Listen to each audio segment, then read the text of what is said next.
Hey, what's going on, everybody? Let's go on, Gooners fans worldwide. Thank you for joining the show. Today, we're going to revisit player ratings for Arsenal versus Chelsea. And I just want to say before I shoot off, Arsenal are the 2020 World Cup winners. Booyah! Get in there, son! Champioli, Champioli, ole, ole, ole.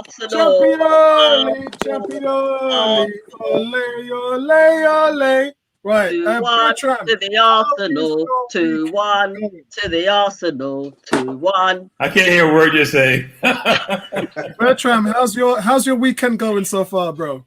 My weekend has been excellent. I just finished my little gym at home because I couldn't get to work out, and I'm fully stacked. And we won yesterday, so it's been an excellent week. Excellent. Tony, we did really well, so it's great. Tony, how's your weekend going, man?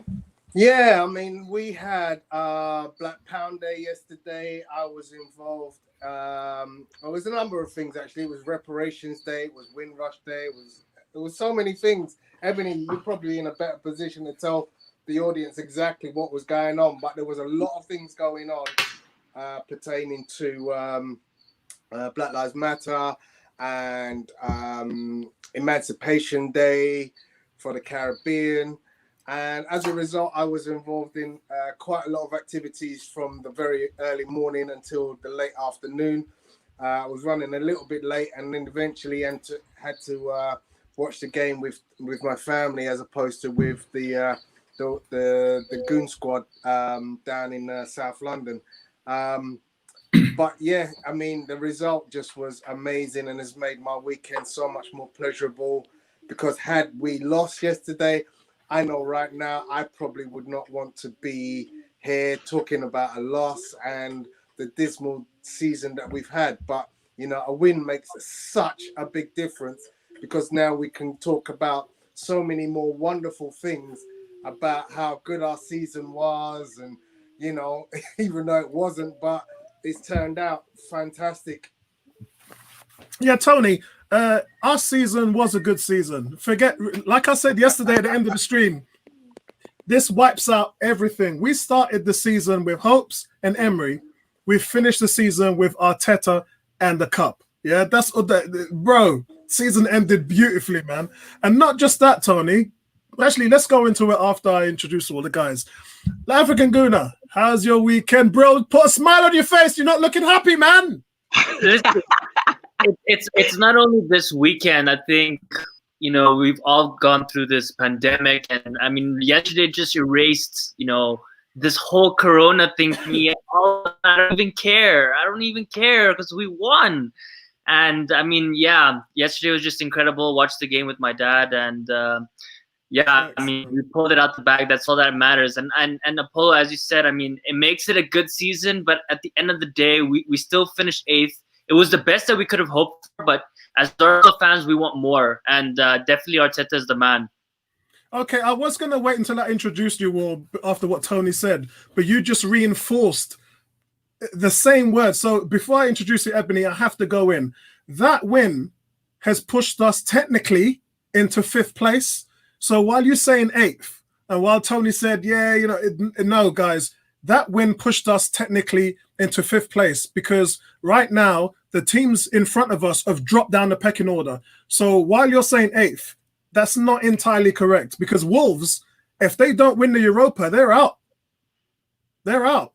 And Spurs, as we know. So I do agree with that statement. I was going to make the same point, actually, which is I think we finished in 4.5 place. Correct. Yeah, because it's automatic. And 4.5. Spurs now, which previously they had automatically qualified for the group stages, now have to play 3 preliminary games. So we have, and not only that, La African Guna, the first preliminary games are on the 17th of September, 5 days after the season starts. So what we've done to Jose Mourinho and Spurs fans is just butter them up. We've just buttered up their schedule, mash up their schedule, mash up their. Listen, nice one, Arsenal. That's all I'm saying. Ebony, how is your weekend going, my dear? Weekend was really good. I mean, as Tony alluded to, apart from the win, which was really great. I mean, I was supposed to go to a pub in Sydenham, but because I was involved in Reparations Day as well with one of the radio stations that I present on, I was involved in that. So that was quite busy. I was also involved in a Stand Up to Racism stall as well. So I couldn't, it wasn't easy for me to go and to go anywhere, not even somewhere in Brixton to watch the game. But when somebody spoiled it for me while I was in Windrush Square that we won 2-1, I'm like, you shouldn't have told me. I wanted to go home and watch it. But you know, I mean, the fact that we were expected to lose in some quarters, we were the underdogs, and because we had practically a really bad season, you know, the win just makes it even better. I mean, the fact that we're now, you know, in the Europa League, because I mean that's the least that we could have expected had it not been for the FA Cup. So, you know, I was always cautious of, all right, go for fourth, but go for the cup anyway. Because if we didn't win the cup, then it would have been a case of, well, you know, we're out of Europe for a season. So it's actually quite good that we're still in Europe. But I mean, I thought the game yesterday was excellent. I thought the performances were excellent. My man Emmy was on point. After the goal, he didn't really have that great deal to do, but yeah. So you know, the Emancipation Day, Reparations Day, that was interesting. That was peaceful, apart from 3 arrests, which, you know, I don't know about. But apart from that, you know, the win itself has actually made it a great weekend overall, along with the Emancipation Day / Reparations March. Excellent. So, guys, listen, we need to get straight into these player ratings. I'm going to leave it up to you guys in terms of how we do that. Do we do it the new way? We talk about each section, or we do it in like the old way, which is play individual players, because we've done such an amazing, completed such an amazing feat. Yeah, the teams that we've beaten. Me and Bertram yesterday was going through all the teams that we had beaten, not just to get here, but in the last month or so, in the last 4 to 6 weeks. You know, what we did against Wolves. It all started really from the Wolves game, where we just went, whoa, because I weren't expecting that. I got to be honest with you. Away to Wolves, nah, man, no way. And after that result, we all kind of thought something real is going on now. But I want to make a special mention to one of the 101 members, somebody who from day one, along with Tony Cox, I don't want to leave Tony Cox out of this because he also said that we were going to go all the way. And to an extent, so did Ebony. To an extent, so did Ebony. But Tom, from day one, Tom was telling me, this is how bad it is. Tom was telling me from February that we were going to win the FA Cup. Yeah, that's how long Tom to me in February said, Apollo, we're going to win the FA Cup. He said, you watch. And he goes, we're going to make it back into Europe. Well, there you go, guys. Fantastic. Congratulations. Tom Aston, you're our tie, AFTV, you're our tie of 101. So listen, let's say hello to everybody. Kuke, what's good, bro? What's good? Nice to see you, 18. Hope you enjoyed it. Yes, D, never expected a result. Yeah, listen, I know, bro. I mean, you was in the live match day commentary that we were doing, and it was a ting for real, man. What happens if Wolves win the Europa League? What happens to Tottenham? Nothing. Tottenham still qualify because Wolves will then go into the Champions League spot. They will automatically qualify for the Champions League, which would be great for Wolves, but they have to overturn that 1-1 draw with Olympiacos. Thankfully for them, it's at Molineux Stadium. Why isn't Tom on the panel? Listen, Tom's probably either with his daughter or he might be stone drunk. I'll leave that to Lisa Jane. Because, yeah, listen, I'm drinking and I'm on meds. So there you go, man. Carmelo's just starting out saying the whole team gets an 8. An 8. Listen, Carlito, an 8. An 8 for winning the FA Cup. Come on, Carlito, man. Come on, you can do better than that, bro. So, guys, I'll leave it up to you. Do we do individual players or do we go section by section? Section by section. Individual players. I mean, it's a final and we won. I mean, you kind of have to give each player its credit, but I mean, I'm keen for anything. Yeah, I'm with the African Gooner on this one. I think individual players, because I also think it gives us a small opportunity to thank them if we make it brief to also sort of review sort of end the Yeah. season, seeing as it is. And we are going to essentially do, end the we're season. going to probably do that next week as well, Tony. We'll do our player ratings of the season Okay. next week. But I think individually, Ebony would give us a chance to thank the players. Okay, fair enough. Rather than label them. So because we know that takes slightly longer, let's get right into it. So guys, in the chat, we are going to do individual ratings just like the old days. And this is something, probably take us a couple of hours to run through. So we need to get straight into it straight away. But listen, this is about celebration today, gratification of the fact that we are able to do it. So let's get to it. Bertram, you got the conch. Let's talk about Martinez. Guys in the chat, give me your votes for Martinez, our goalkeeper. So I watched the game twice. The first watch was a watch along with you. And then you're not really thinking strategically about the game. You're just trying to enjoy the game. So this morning I watched it, what I'm calling my strategic viewing, really assessing the players and Arteta's strategy and all of that. And Martinez gets a 7. And he gets a 7 because he didn't have to do much. Right? I mean, he only had to make one save of Mason Mount, a real save. But apart from that, it was, even though we got pressured sometimes, it was a pretty easy afternoon. So it's hard to give him a better grade because it's not like his normal exemplary performance where we are blocking a lot of shots and you have to make a lot of saves. So I gave him a 7. I thought the thing about Martinez, which is really good actually, even though you almost made a mistake when you almost hand the ball out the box. I mean, this picture show that it wasn't outside the box like a lot of people said. It was inside the box. Yeah, because it went to VAR. Yeah, it went to VAR. Barely inside the box. He does play well with his feet. And I think that's, in today's environment, is essential for a goalkeeper. He's very comfortable on the ball. And a couple of times I've watched in the second view that I had, and I realized that he actually can play out, given how he plays with the ball, and he's pretty comfortable and confident. So I think Leno has a fight on his hand if Arteta really is fair and impartial in how he selects his goalkeepers. But I gave him a 7. Agreed. I actually gave him an 8, guys. And I gave him an 8 because of the strong save earlier on. Obviously, Xhaka made that mistake and just allowed Mount to go straight through him and have that shot on goal after 4 minutes. And it was a really good save. But not just that, what me and Bertrand was impressed with yesterday, the amount of crosses that Chelsea played into the box for Giroud. Oh my God. I think that Martinez came out and caught 7 crosses. He just claimed that area in the 6-yard line was his area. That was it. Total dominance of his area. And guys, seriously, solid contributions, especially towards the end of the games when things was getting a bit antsy. That's when 4 of the crosses came through. Chelsea was just flooding the ball into the box. And every time they did that, the ball was going into the hands of Martinez. Me and Bertram just looked at each other and we just had a big, dirty, ugly smile on our face because it was secure. It was like money in the bank and it was great. So I'm going for 8 for Martinez.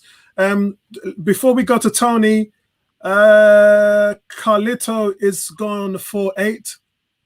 Daniel's gone for 8. 18 has gone for 8. Kouke has gone for 8 as well. Tony, what's your score for Martinez?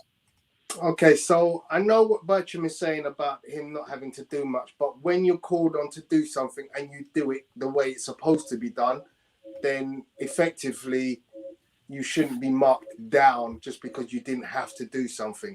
So let's start everyone at a point of, if you start the game and you don't make any errors, you don't kick the ball out to the wrong place, you're a 10. Yeah, big up Sporty Jordan, my boy. You're a 10. And when you start making errors or you're in the wrong place at the wrong time, your score just keeps dropping.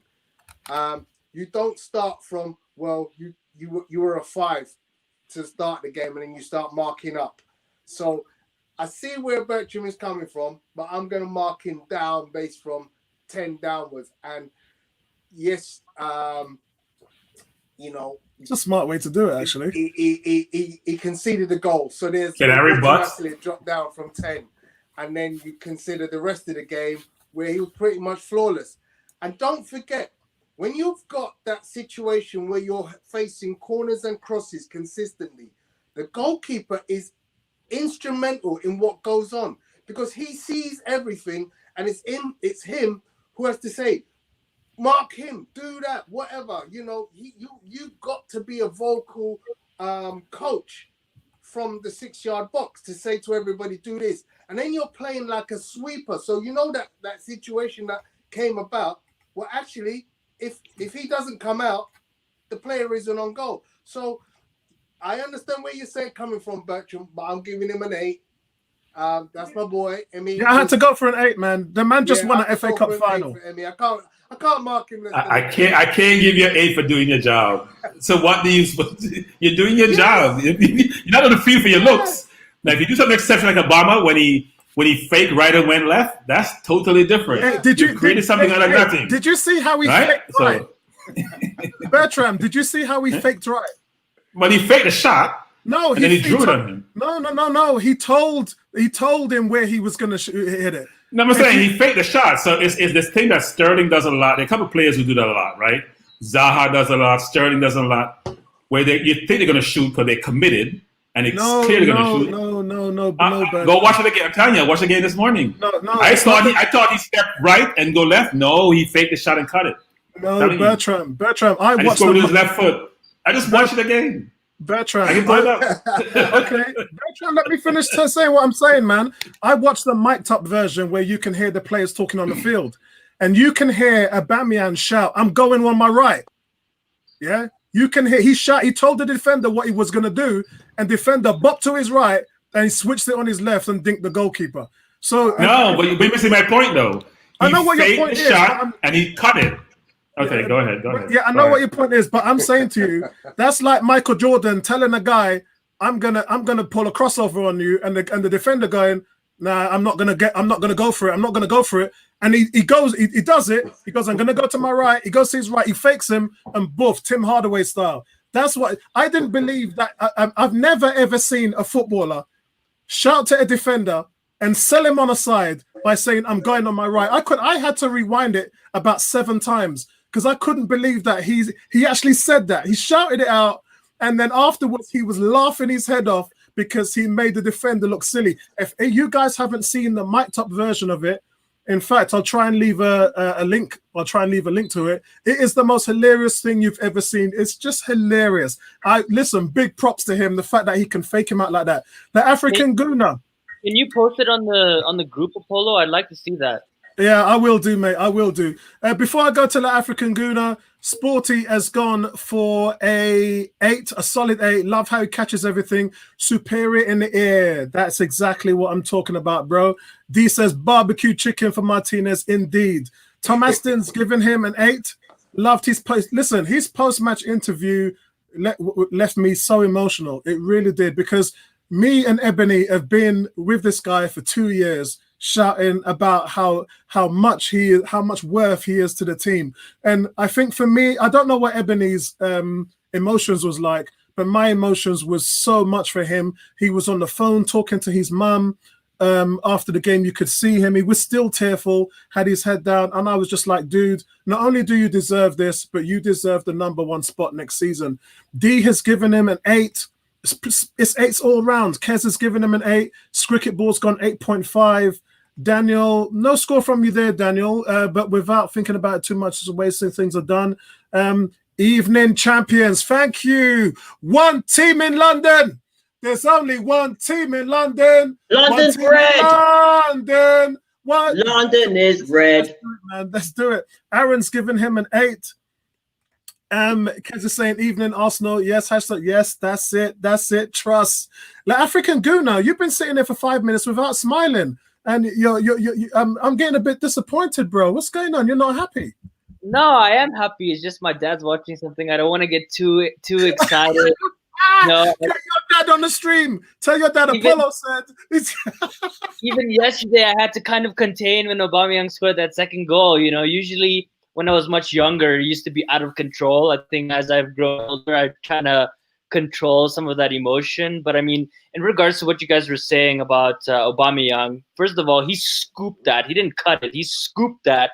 And he plays with Kurt Zouma. They're both French players. And Zouma knows that Aubameyang is right-footed. And it's very unlikely that Oba takes things on his left foot. And yeah, he sold him for dead there. And even in a post-match interview, he mentioned how he knows that Zuma knows that he's right-footed, and he did that. It was all done on purpose, and the finish was just, top class. In regards to Martinez, I mean, I said this on a previous podcast. To be honest, Apollo and Ebony, you're saying you guys have been rooting for him in the last 2 years. I think this is a different Martinez than 2 years ago. And I mentioned this. He's so much more mature. I don't know what it is, but I mean, he's reached a stage now where, he's definitely he's definitely going to be the number one goalkeeper going forward. And it's great to have competition in the team, right?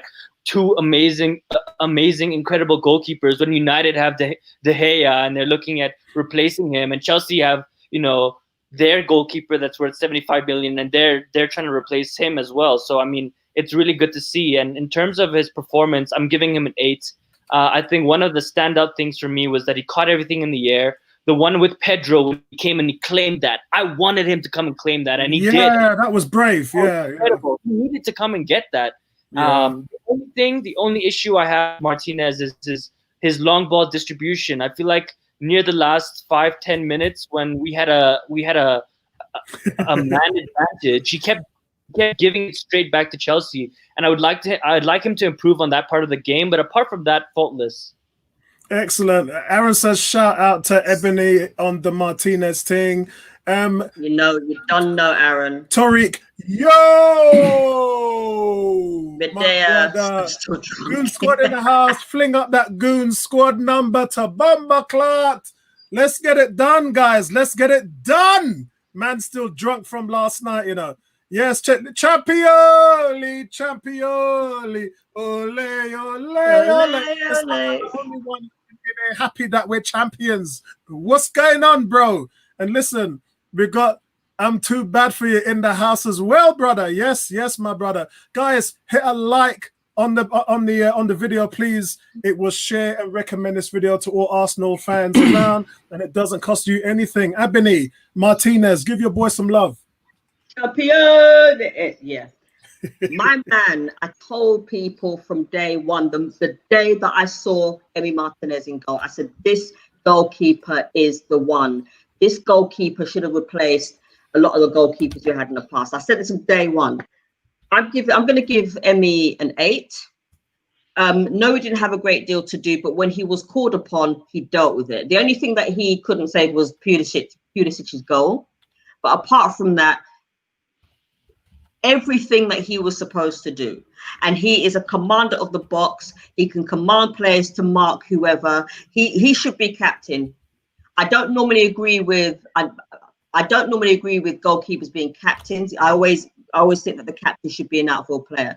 But he can command players in the box, and he can command people to mark who needs to be marked.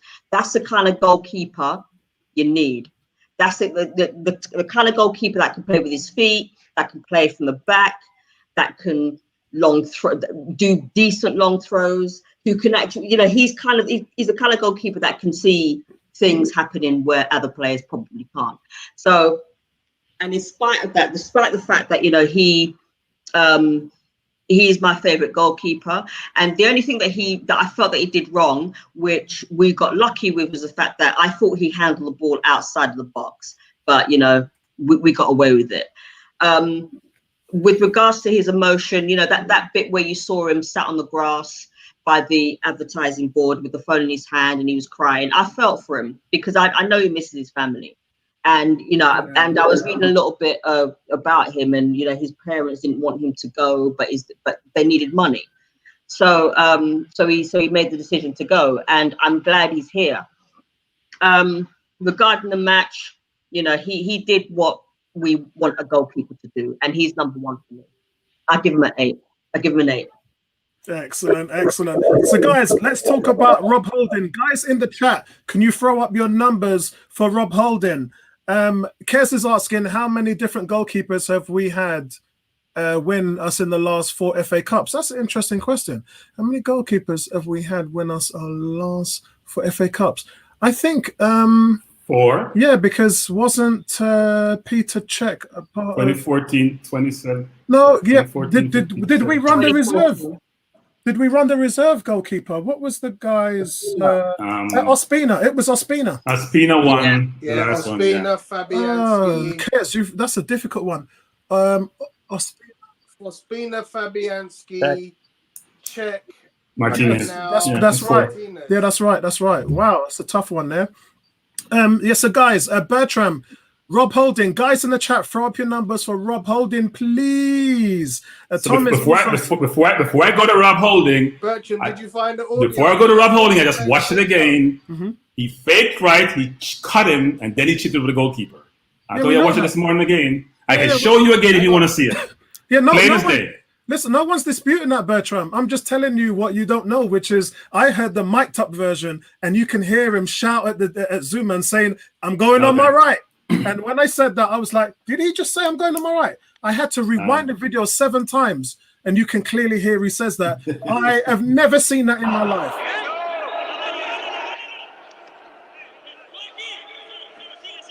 Is that it? Yes, that is it. Keep going. All right, listen clearly. Did you hear what he just said? He said right foot. Did you hear that? Yeah, he clearly says right. Clearly says it. Yeah. He says right. Bertram, you know. No, I'm not talking about what he said. What I'm saying is that he faked right, he cut him, then he chipped it over him. Yeah, we know. I'm not disputing what I don't know what he said. I wasn't watching that version. Yeah, we know. I watched it. I'm saying he did something we've never seen in the game. I've never seen anybody, not Maradona, not Pele, not Ronaldo. I've never seen any player tell a defender, I'm going on my right. And the defender goes to his right, and my man just slips him a dummy and goes to his left. I never heard anybody. He had to go, though. He had to go because he's trying to block the shot, so he has to go. He doesn't have a choice. That's like James Harden. That's like the beard telling a man, I'm going to do a step back free on you, and I dare you to stop it. And the defender's like, what? You go, yeah, I'm coming now. I'm going to do a step back free. And he does it. Boom, free. That is just a classic, bro. To tell somebody what you're going to do. And then, that's just hilarious. Rob Holden, Bertram, Rob Holden. I gave Holding a 6. I thought he had a very mixed game, actually.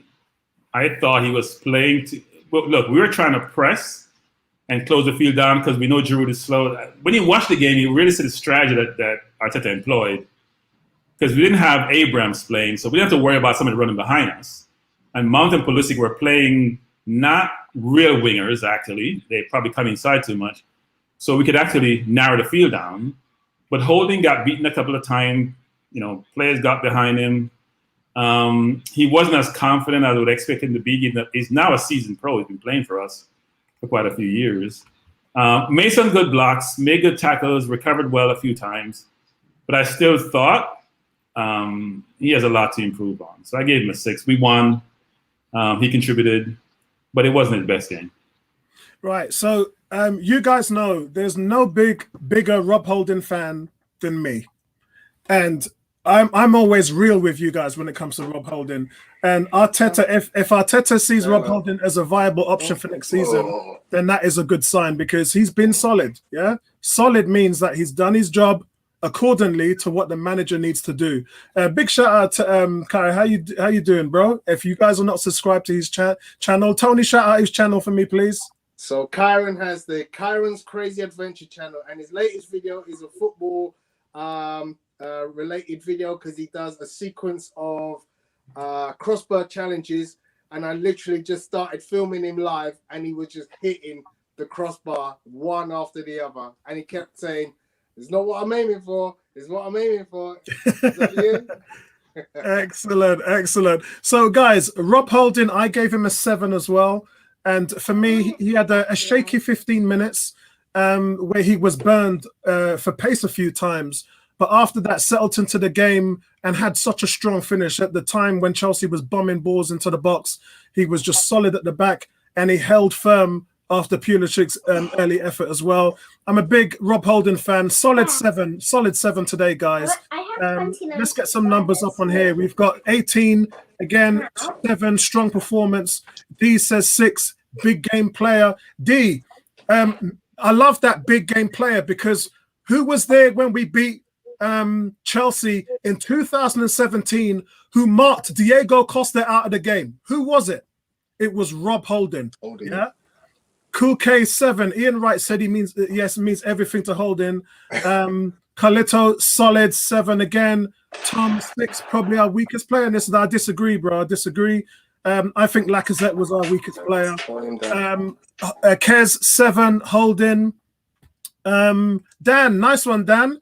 Dan is a big up everybody for yesterday. Agreed, bro. Holden a solid 7. Tony, you got the conch. Rob Holden. Yeah, I'm gonna go with that. I'm gonna go with a solid 7. He did look a little bit shaky at points, but you know, when it came down to it, lots of good interceptions. The defending as a group was very good, and I'd give that a complete 7 overall. So he's gonna get much the same as most of the other defenders, a 7. Yeah, and something with that, Tony, is like people tend to walk into these games and think these players are all going to have 9s and 8s and everything. This is a top 4 team. This is a team that's qualified for the Champions League.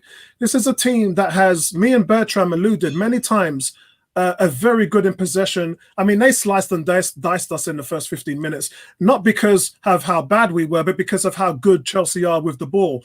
And sometimes we forget that as Arsenal fans, that we can't just turn up and have A games against quality teams. Quality teams are going to put things together. They are going to make a run. They are going to have instances where they look better than us at times, and that's just the name of the game. So Sporty says, 6, sorry, Apollo. I know Rob Holden is your boy. He was running a Trico last night. I thought he was doing the moonwalk on 3 occasions. Also looked lost. That was only in the early part of the game, mate. As I did say, he was beaten for pace a few times. No, there was the occasion when Pedro goes through on goal and he can't find. But there's very few defenders, central defenders especially, who can keep up with Pedro because the guy's got blistering pace. And that's what I'm saying. It's easier for us, Sporty. It's easier for us to have a go at our players, but we have to remember we're playing against some quality players and a quality team, and we can't discount just because a man gets burnt. A couple of men get burnt a couple of times. Listen, I'm gonna throw Xhaka under a bus. I'm just warning you guys. Xhaka's gonna get thrown under a bus today. But I'm also gonna as good as I'm gonna say that Ceballos was. He also has to take blame for the first goal as well, because I thought those guys were simply way too passive. And I'm just going to call it out. If a guy does something wrong, I'm going to call it out. Whether it affects his final score or not, we have to wait and see. But for Rob Holden, I gave him a 7. So does Aaron. Aaron gives him a 7. He agree every Wembley game. He's been, he's because you know what? He's a solid centre-back. The problem is he's more solid in a 4 than he is in a 3, but he can play the 3. A little bit different to David Luiz. David Luiz is solid in a 3 and sort of a mixed bag in a 4. So it is what it is. It's really about what Arteta wants to go through. La African Guna, Rob Holden.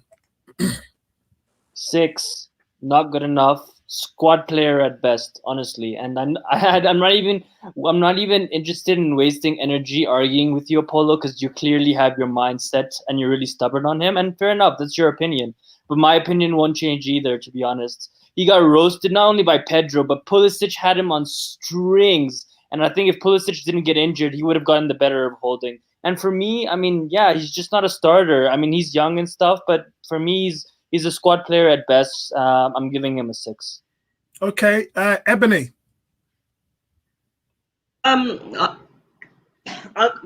Holding. I mean, he's good when he wants to be, but you know, yesterday he's not blessed with pace. Let's face it. I give him a 7. I mean, yes, he made some good interceptions, but you know, for the first 15-20 minutes, he was very slow. He wasn't good at all. He was really bad. But after that, he was rock solid. He was rock solid. For me, after the break, you know, he was a lot more solid than he was in the first half. I thought it was dreadful in the first half. And you know, when you're playing against Chelsea and you got fast players like Pedro, who will roast you, and Pulisic will roast you, you got to come better than that. So maybe after when the new season begins, you know, he would have had enough training for him to get his speed up. But for yesterday's game, I'm going to give him a 7. And again, don't worry about the new season, Ebony. We got Saliba. Yeah, we got Saliba, man. But as I said, we got to be subjective in our thoughts. It's good that African Guna says what he says, but at the same time, when somebody, the problem that I have with African Guna's statement is, if he does bad, then that's great. But if he does good, that's something as well. You've not mentioned anything he's done good, so you have to be subjective in terms of your opinion. Take for instance, when we come to Kieran Tierney. That's another thing that we're going to talk about. But at the same time, we won the FA Cup against Chelsea, a team that was favourite to win it. And when you do that, you have to play good defence. And Louise and Holden was solid yesterday. David Luiz is up next. So are we grading out of 10 or 12? We're just grading whatever we wanted. We won the FA Cup. We can wait. You listen. Tony, guys. No. Listen to this, guys. No. Listen to this for a second. You gotta be careful with your grades. Don't and here's why. Don't be careful. Aubameyang. You careful. Don't but listen to me. Guys. We're talking about how people perform. No. This is my rationale. So if you tell me that Bertram, you're an 8, and somebody played much worse than me, and you tell me they're a 7, that's crazy. You can't say the 2-point differential between Aubameyang if he's a 9 and Holding is a 7. Then you're defeating the purpose of how you grade. You're watering down the grades to fit somebody. A player who had an average game. You're overthinking it too much, bro. You're overthinking it. No, I'm not overthinking it. Listen, I'm going to quote Tony Cox after we beat Liverpool. Everybody gets a 10. It don't matter about the performance when you won. We're here to grade and we're here to be subjective about the performance. But guys, we just won the FA Cup against Chelsea, and it was a performance not as good as Manchester City, but it was the performance from Manchester City that we were looking for. We beat. So Xhaka can't get less than a 7, then, from based on your logic, can't get less than a 7. Xhaka can kiss. You can't get less than a 7. He ain't getting less than a 7 today. Guys, you got a man sent off. You can't get less than a 7. Bertram, David Luiz. David Luiz gets an 8.5. David Luiz had one of his better games, I thought, actually. Much better than Rob Holding.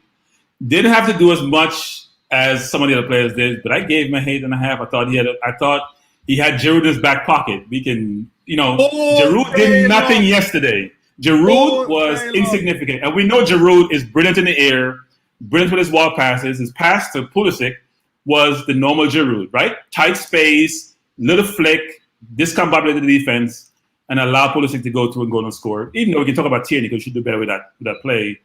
But end of the day, he locked down Giroud. And if you lock down a play, unlike we can't say about Holding. Holding didn't lock anyone down. David Luiz locked down Giroud. And even though Giroud was holding his jersey part of it, but he'd go for balls, he still played around him. So David redeemed himself from giving away 5 penalties for the season. Frankly, that's a record. There was nothing to redeem because it was his performance and his man of the match quality that made us beat Manchester City 2-0. Remember, guys, I'm going to quote this again. It only mattered if we made a Europa League. It only mattered if we made a Europa League. Giving away 5 penalties is detrimental to your team throughout the season. Guys, remember, I'm going to quote it again. 18 clearances against Manchester City. 18 clearances and 7 blocked shots from David Luiz against Man City. And he goes, what does he do in the final? He absolutely smokes. I might as well do my grade. I gave him a 9. Just commanding performance. Didn't put a foot wrong, guys. Showed his class in this, just like he did in the semi-final. Giroud never registered a touch of the ball in 32 minutes. Olivier Giroud never touched the ball in 32 minutes. Calm influence of defense, guys, and justifies Arteta's faith in him to give him another contract. Absolutely rock solid leadership that Arsenal need at the back. So I'll say one thing, actually. I didn't give him a 9 because his passing was wayward. That's not working yesterday. His passing was wayward yesterday. Tony, before I come to you, let me go to the guys. Let me see. Dan, Louise was phenomenal yesterday. Leadership, being Arteta's number 2 on the pitch. Defended like a boss, 8. Cool K, Louise, solid 9. 18 at 10. Cricket Ball, 8. Daniel, 7.5. Kez, Louise, 8.5. He's been up and down in games that he was on point and battered rude. Actually, Kez, I would actually say, and I've been measuring all of his games, he's been solid throughout Arteta's tenure. The Man City game where he wasn't fit and he didn't start was his worst game. Outside of that, yes, he gave a red card away after that as well. But overall, he's been one of our most solid players. And I can't wait to grade him for the season, actually, because of what's happened since Arteta came in. He was awful under Emery, but he's just been rock solid. D has given him 7, says colossal. Carlito says solid 8. Agree with Bertrand for a change on how we handle Giroud. Bro, I've seen very few players play Giroud like that. Sporty says 9, no howlers, well played. Vincey saying 8.5. Wow, we've got some mad scores coming in for Louise. Tony, you got the conch. Wow, I'm really shocked. I mean, David Luiz, did he really play that well? What did Bertrand say? 8.5. 8.5.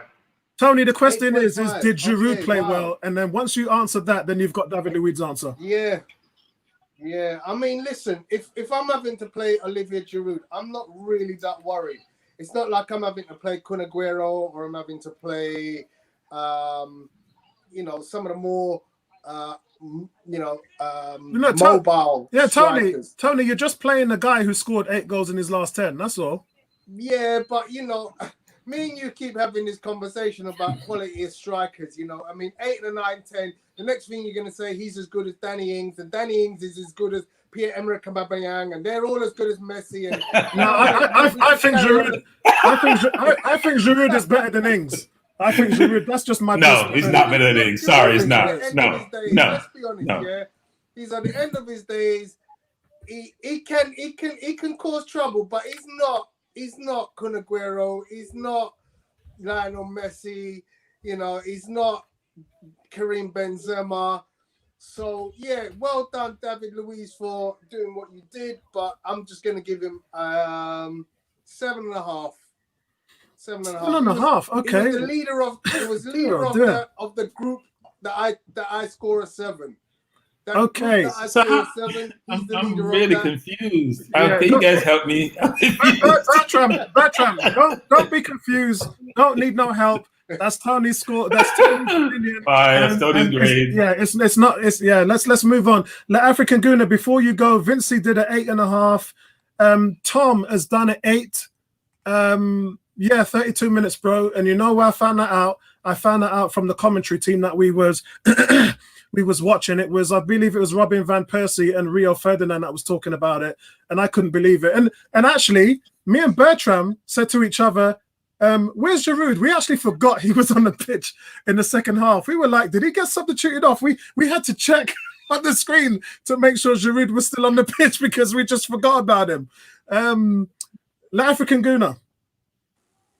Yeah, I love the way Tony thinks. Exact same. 7.5. And we're talking about Giroud not having a good game because of David Luiz. Honestly, come on, guys. I mean, Chelsea barely put any crosses in the box. I mean, David Luiz didn't really have that much to do, to be honest. I mean, I didn't even count maybe 3 or 4 headers that Giroud had.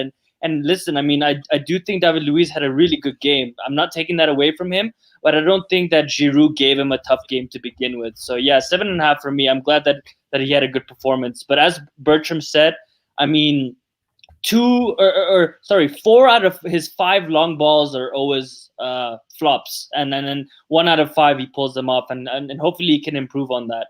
But Chelsea didn't have any creativity at all, so I don't think that helped Giroud. I mean, Pulisic was pretty much their only danger. Giroud was he wasn't in the game. Right. So I just look. It says Chelsea had 13 crosses to Arsenal's 8. Yeah, but so 13 crosses, but how many crosses were there actually to Giroud, a header for a goal? I mean, come on, that's just a stat, right? You can't cover how many it is. It's his job to get in the box, and if Louise is blocking him out for space, just like what you're supposed to do, and me and Bertram have alluded to this in the NBA. You know, what happens when you're going for rebounds. That's what we need to do on set pieces, on corners, all those things. You've got to make the box your territory, and it's your job. This is the reason why when we talked about Vardy's movement, when Leicester equalized with us, and Vardy got behind the back line and poked it in, it was just great movement from Vardy, and none of our guys tracked it. There are ways you can play it. Sometimes guys are unplayable like that. Sometimes you can play guys, and I think Giroud is easier to play because he's less mobile. So it's harder for him to get the jump up on you. I did mention it when we did the match preview. Remember, guys, the day before I said Giroud is tailor-made for Louise, because Luiz has had weakness against guys who are very pacey. And now this is more down to his level, where it's a guy who's the same size, who he can manage, and he managed them. And look, you got to give him respect for that. So what was your grade for him? I think you gave him a 7.5. 7.5. Okay. Ebony. David Luiz, I'm going to give him a 7. He was okay. I mean, he wasn't as outstanding as people think he was. Yes, he was solid. Yes, he played well in this particular game. Yes, he did have Giroud in his pocket.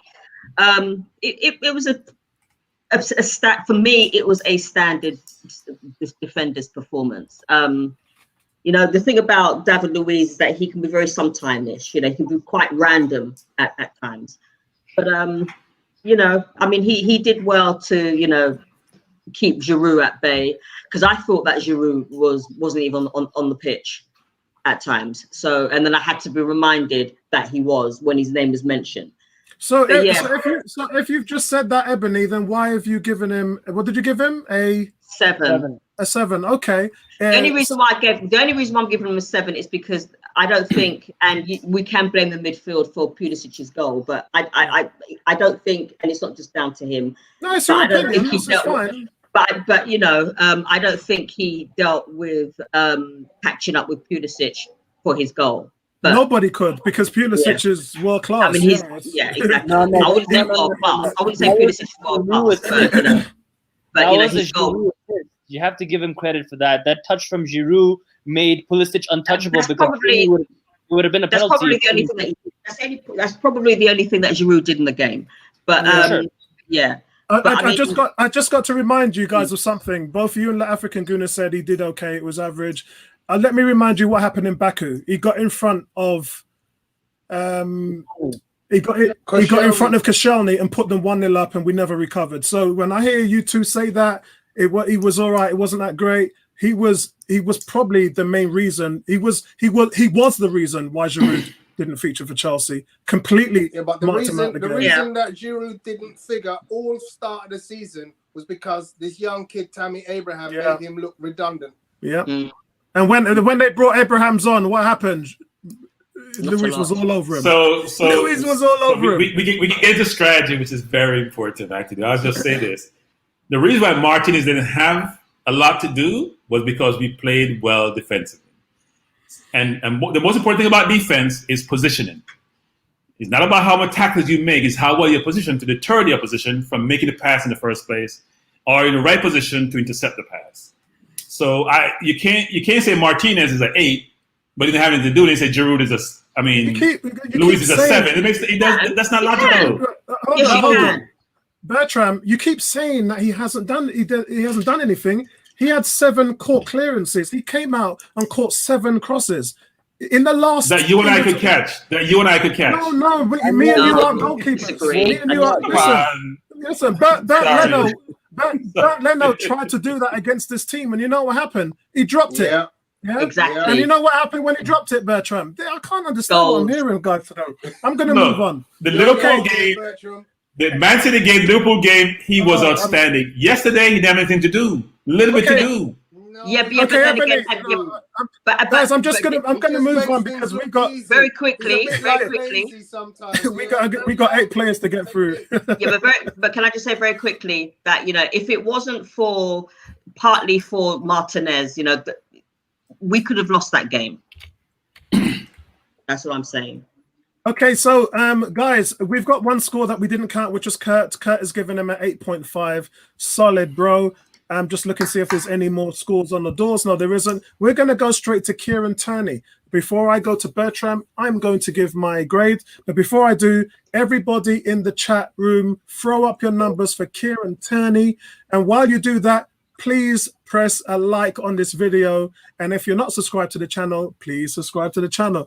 We bumped up 30 subscribers yesterday, which was great. And if you guys didn't know, we had a record streaming yesterday. We had 3,200 people tune in for our live stream on the final, which was, I just want to say thank you to everybody who was with me and Bertram and Neomis. We had a lot of fun. I tell you, I don't do enough of those things. I don't do enough watch-alongs. I need to do more because it's just so enjoyable. You know, the only frustrating thing is we're having to watch it in different times. So me and Tom actually did synchronize our time when we did it. So maybe we might need to think about synchronizing time moving forward.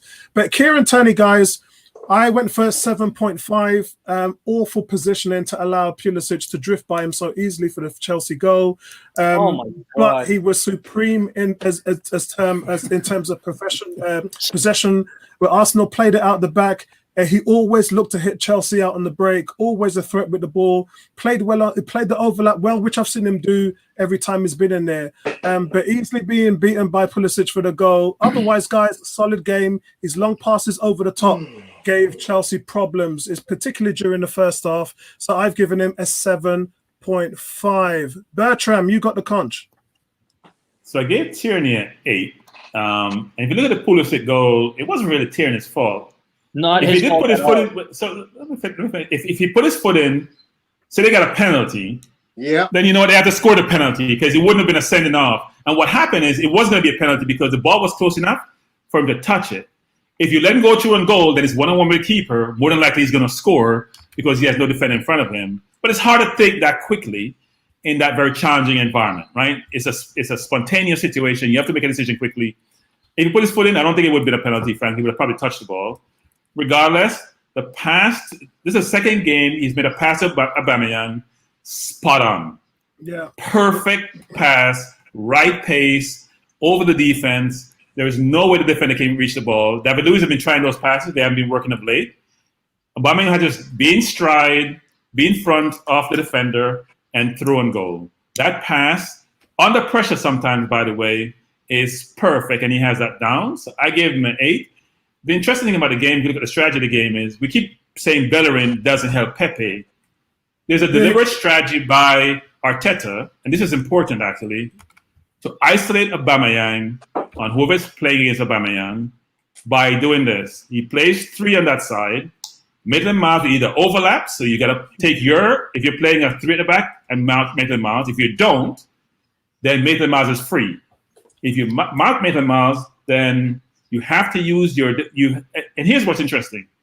He pulls Laka down. So if you're Zuma, you have to go mark Laka. If you don't, then Laka is free to receive the ball. If you mark Laka, then it's 1-on-1 between Aubameyang and the defender. And that's why he keeps playing Aubameyang on the wing. Because he doesn't talk about this a lot, but they've created this 1-on-1 situation. And he knows that he has Tierney and others and Louise who can make that pass over the top to allow Aubameyang to get back and go. So I watched the game today, and I'm thinking through this and saying, now that makes a lot of sense, actually. No wonder he's not playing Aubameyang through the middle, because he can afford to have him coming from the left, isolate him, 1-on-1 with the keeper, and that's why he's got so many chances this year. So great strategy by Arteta, but I gave Tierney an 8 because I thought he played well, and he and Maitland-Niles really combined well in terms of supporting each other and protecting each other. He was doing that with Xhaka previously when Saka was playing. Xhaka rotating over. Now he's doing it with Maitland-Niles, working with Tierney. I gave him an 8. Excellent. So Daniel's gone for a 6.5. Sporty's gone for an 8.5. Wow, that's high. D's gone for an 8 as well. One of the 3 key men highlighted before the match, and he delivered what he delivered with that long ball. Agreed. Dan is saying Tierney gets an easy 8. He hasn't let us down once. You know, again, Mr. Consistent. We talked about him replacing Nacho Monreal, who we called Mr. Consistent, and guess what? He's being consistent. Tierney a 6 from 18. Tierney an 8 from Vinci. Tierney an 8. Long pass led to a penalty. Yep, agreed. Cricket Balls also given him an 8. And so has Kez. Kez given him a solid 8. Cool K is saying 6. Bottled that tackle. Yeah. Okay, so Tony, you got the conch. So I think some of you need to revisit that early goal, because Kieran Tierney was not ill-positioned, he couldn't affect where Pulisic comes from. Because when Pulisic receives the ball from Giroud, he actually runs past Louise, and then Tierney has one opportunity to stick a foot in, and he decides, I better not do this now. He makes exactly what decision Bertram explained. He has but Tony, second. Okay, so Tony, he's not in the wrong place. No, I'm not saying he is. I think what people are saying here is that he bottled the tackle. So Bertram, He doesn't. You have to be careful what you're doing. You can't just go in and tackle just because you're in your area. Yeah. You have to understand where you are and what the implications of the tackle are if you get it wrong. Yeah, and he made a wise decision. Sorry, something with David Luiz doesn't do well. Exactly. That's why he gave away a 5 penalty. He doesn't make the decision in the box. Let's be honest. This is a kid who's cleaning up left, right, and center in the defense. Okay, yeah, his ability to read passes, to intercept, to block is phenomenal. I don't see how. 100%. If he says, "Listen, I judged that situation in the split eye of a second. That if I had made the decision to stick my foot out, this kid Pulisic is falling over my foot." Yeah, but he scored anyway, so I don't get your point. He scored. He wasn't ill-placed. He didn't make a bad decision. Well, he did because I think the right decision. Okay, take the 1-0, come back and fight another battle with 11 players. I'm trying hard to let you guys finish your sentences. So this is the thing here. The question in the panel, and I'm talking about the guys in the panel who have put the questions up. What they're saying, Tony, is they're saying he bottled the tackle, and why they're saying, Tony, listen to what I'm saying. Yeah, go ahead. Right. They're saying he bottled the tackle. Why they're saying that is because exactly of what you and Bertram have just said. He decided not to put his foot in. If he puts his foot in, Bertram just said, which he was right alluded to, is if he makes the choice to put a tackle in and wins the ball. Yeah, then he makes a tackle and it's great. If he doesn't, he brings him down and it's a penalty.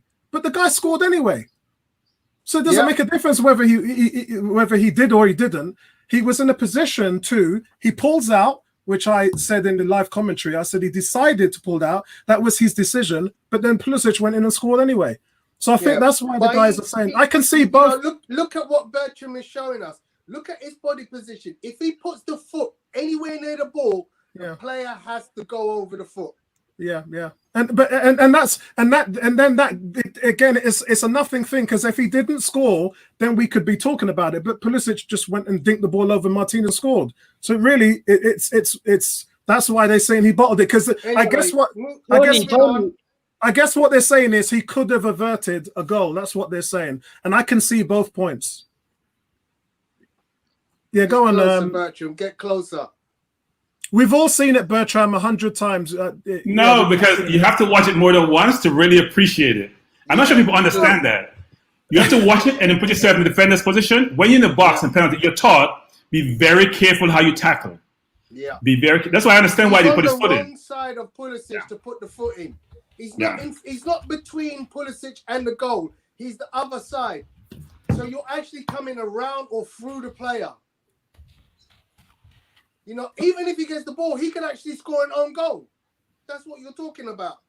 Get the ball and push the ball into your own net.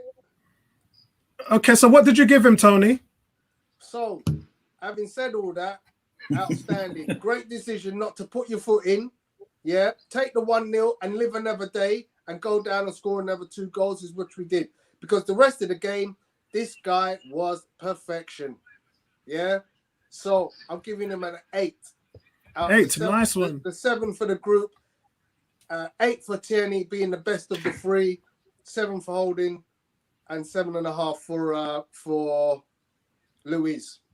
So we've got what was that? We've got Tom is giving him an 8, Mr. Consistent, and saved himself from a yellow card. Yeah, because if he did put his foot out, Daniel, and he won the ball, he would have saved the day.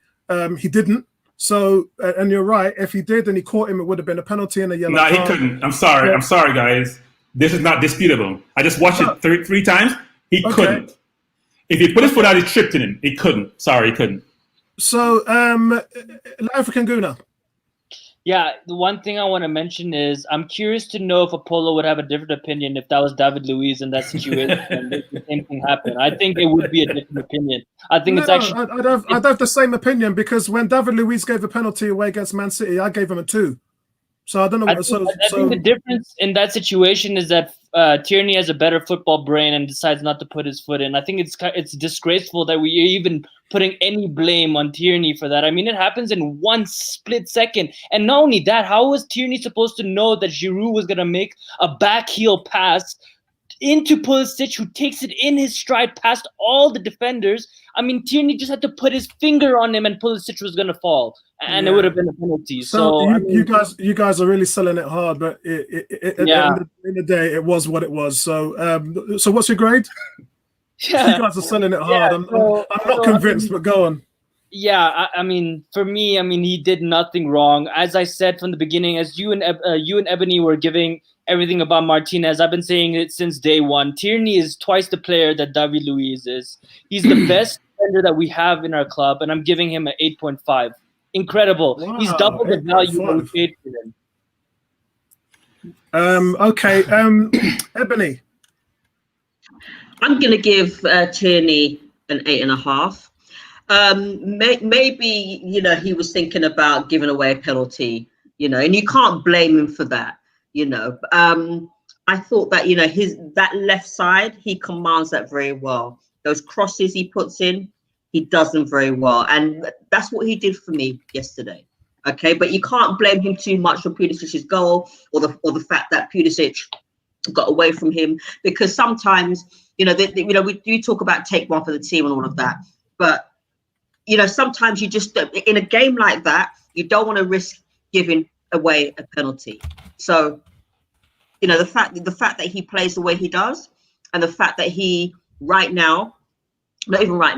he is our best defender, and he was the best defender last night. I'm giving him an 8.5.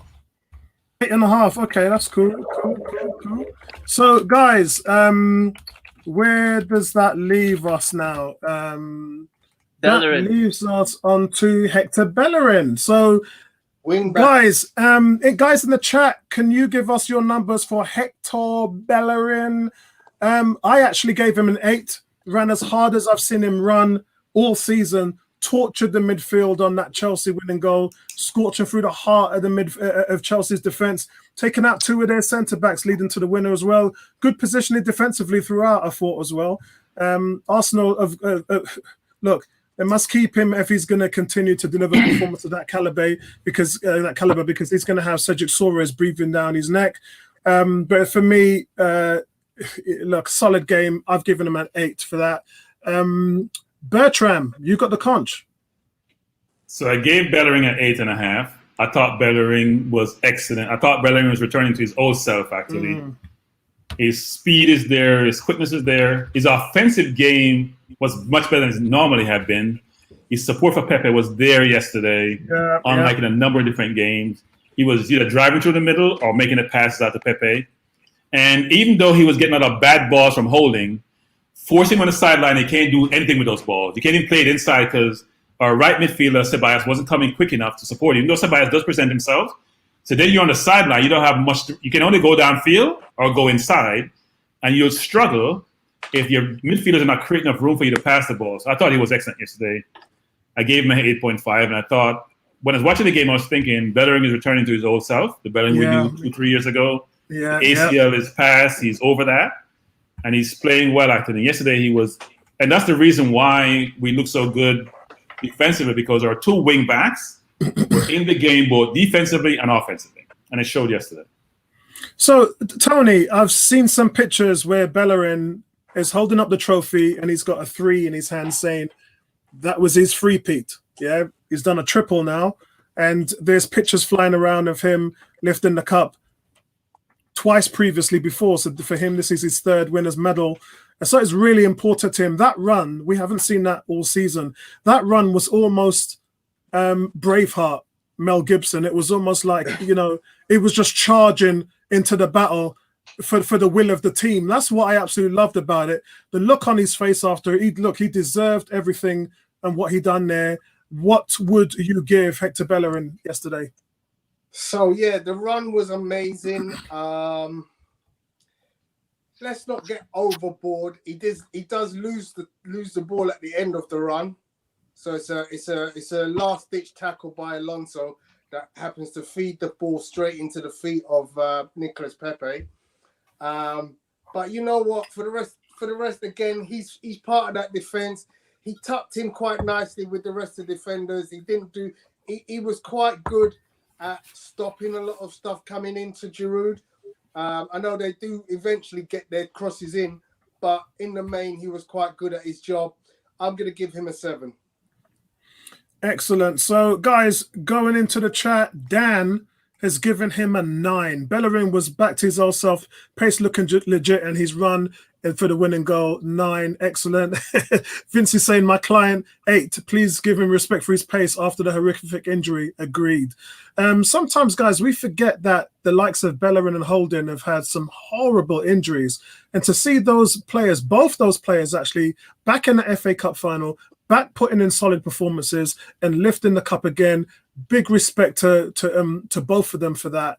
And so what have we got here? We've got Cool K, 8. Further evidence he's recapturing his best form. Dan, great hustle for the second goal. Agreed, bro. Kez, an 8. The run led to the goal, shows he has the speed. He was lacking confidence. Agreed. Let's have a look. Let's 18. not overtalk that run. Listen, people are going like he got an assist. He loses the ball at the end of the run. He does, but then if he doesn't make the run, then Yes. then what happens? Yes. A pen has given him a 7. There's no grade there from Tony. We're a grade. So we've got D. D's got 6.5. Did a very good job. I have my reservations about him, but I'll leave that for another time. The run leading up to the second goal was impressive. Sporty's given him an 8.5.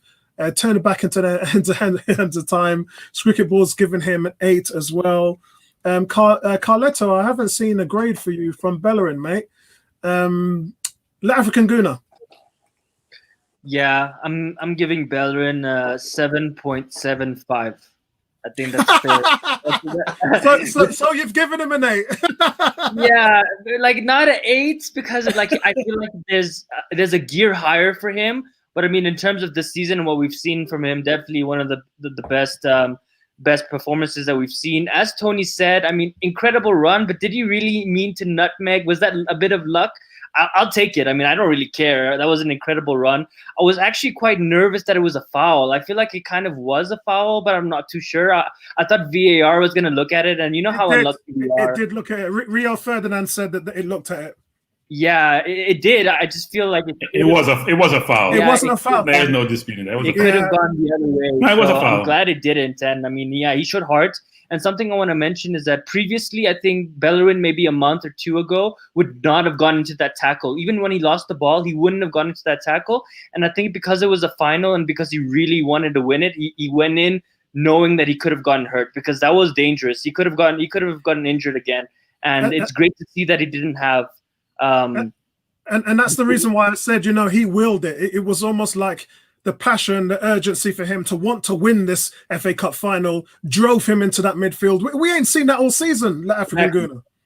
Yeah, the last time we saw a run like this from Bellerin was actually against Chelsea when he ran 1-on-1 against Pedro and he got that tackle, and that was the exact same run, but in an attacking sense this time. Scored against them as well, didn't he? Twice. Yeah. With his left foot. So we've got Carletto's given him an 8. We've got Vincey did give him a score. I'm looking for Vincey's score. Vincey scored him already. We've done Cricket Ball's 8, and we've got Insum, which is an 8 as well. So solid all round for Bellerin. Ebony. I'm going to give Bellerin an 8, and that's purely because of that run that he did. I think did he not fall over? Anyway, never mind about that. The run was good, and we've missed that from Bellerin because Bellerin, up until yesterday, he's been very slow. He's been very cautious because of the injury that he's had. but I thought he played pretty well. I thought he did that. I thought he provided, he assisted very well for the second goal. Oh, he played his part in the assist leading up to the second goal. Yeah, I thought he played all right. And that's the Bellerin that we want to see throughout next season. Whether or not he remains cautious because of the injury that he's had, because he was out for a very long time, I don't know. But whatever he does in training to improve and to get that fitness, that speed that we know him for, he needs to do it. 8. Yeah, good. And remember, guys, Arteta's got that yellow book. We call it a yellow book in sales. Arteta's got that yellow book to say which are the guys he wants and which are the guys he doesn't want. Strengths and weaknesses. Tony knows about that. Spot analysis, they call it in the business world. Strengths and weaknesses. Arteta's already done that, so he knows who he wants to keep, who he don't want to keep, and whoever's on that list that he don't want to keep. If you didn't put your performance in to convince the boss, it's too late. It's too late. So it's good to see that Bellerin's coming back into form now, guys. We're going to talk about Dani Ceballos. And before I go into Dani Ceballos, I want to do Maitland-Niles first. Maitland-Niles is after Xhaka. He's the other. So I've got the midfielders: Bellerin, Ceballos, Xhaka, and Maitland-Niles. So let's do the two in the middle first and then go to Maitland-Niles afterwards. I just want to reiterate the point that Dani Ceballos, thank you very much for the solid season. I want to say it first of all to the fan base, because as of today, as you guys know, he's no longer an Arsenal player.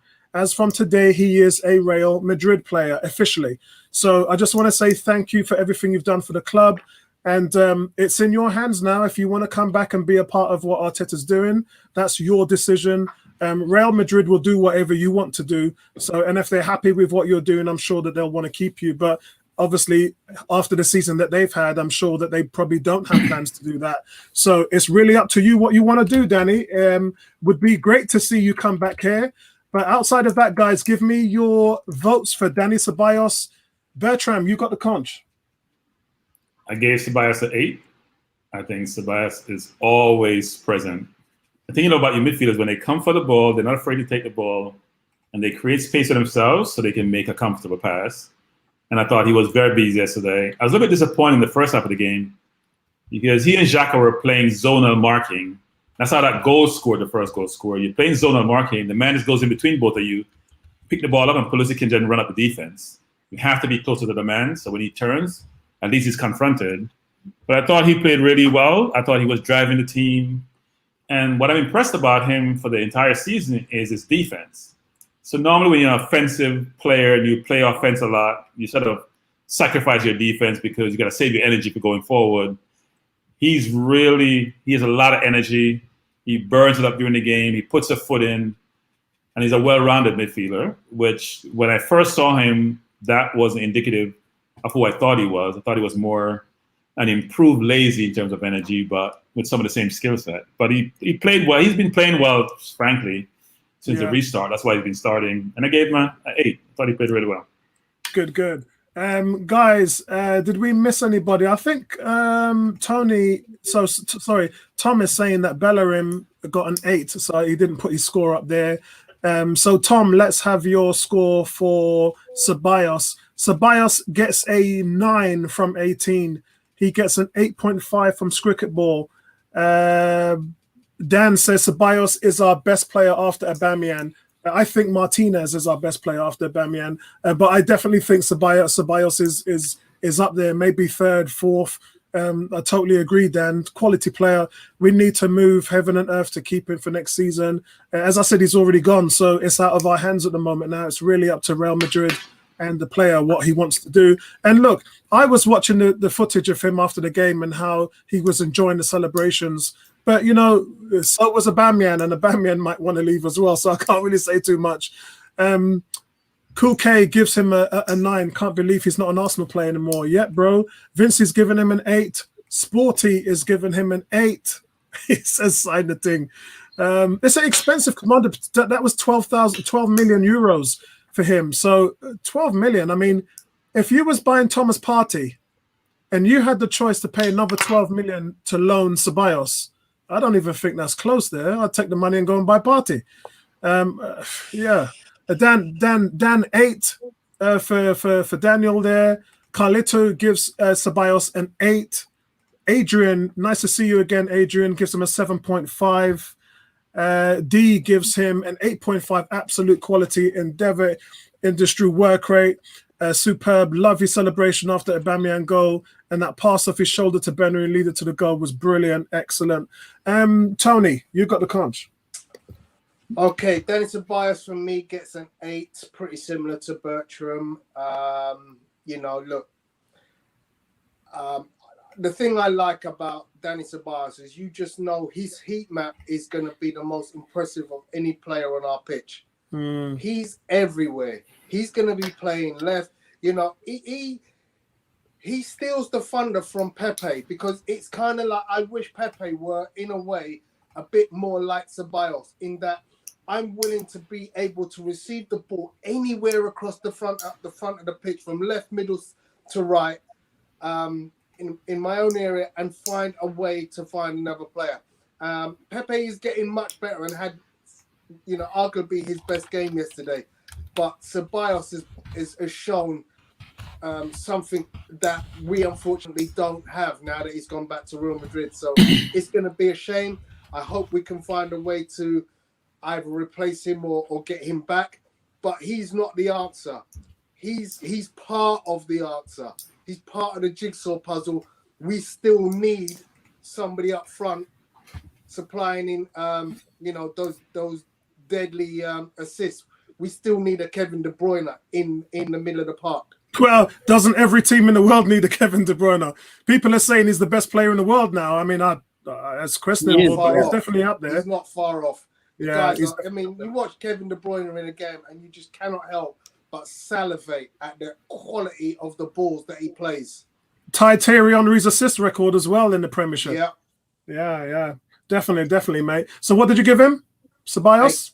8. Excellent. I gave him a 9, guys. As I said, he was a little passive at the beginning of the game, like Xhaka, but he grew into the game and began moving the ball around nicely in the midfield, just dominating the midfield. He was the best player in the midfield yesterday, over 90 minutes. Just tracking everything, going into tackles, making crucial block. That crucial block he had from Reece James in the second half was pivotal to us keeping Chelsea at bay. So I gave him a 9. La African Guna. Yeah, just a few things. The first one on KDB, who was actually ranked the highest rated player on FIFA this year. So he definitely is the best player in the world. I mean, higher ranked than Messi and Ronaldo. And as Tony alluded, he's an all-round midfielder. I mean, his all-round game is just incredible. Assists, even he does the defending as well, which is incredible for an attacking player, right? And yeah, I mean, any team in the world would take him without a doubt. Now, in regards to Ceballos, firstly, I want to say, imagine a Ceballos, Partey, Coutinho midfield. That midfield would, I think, definitely make us top 4 contenders next season. And Raul, I want to see that. I'm super confident that we're going to loan Ceballos again, because, I mean, we don't have the money to go and buy 3 midfield players. And if we are going to buy Partey and loan Coutinho, we're going to have to go for a cheaper option. And I think Madrid don't want him, and Betis are also going for Ceballos. And I think he wants to stay in London. I think, as you saw, the way he celebrated the win yesterday, as if he's been an Arsenal player for many, many years. It's incredible to see. And as you said, Apollo, I think in the first 15 minutes, him and Xhaka were awful. Chelsea were dominating that midfield completely. They were nowhere to be seen. And that first goal was a simple pass straight through both of them. Slice and dice, man.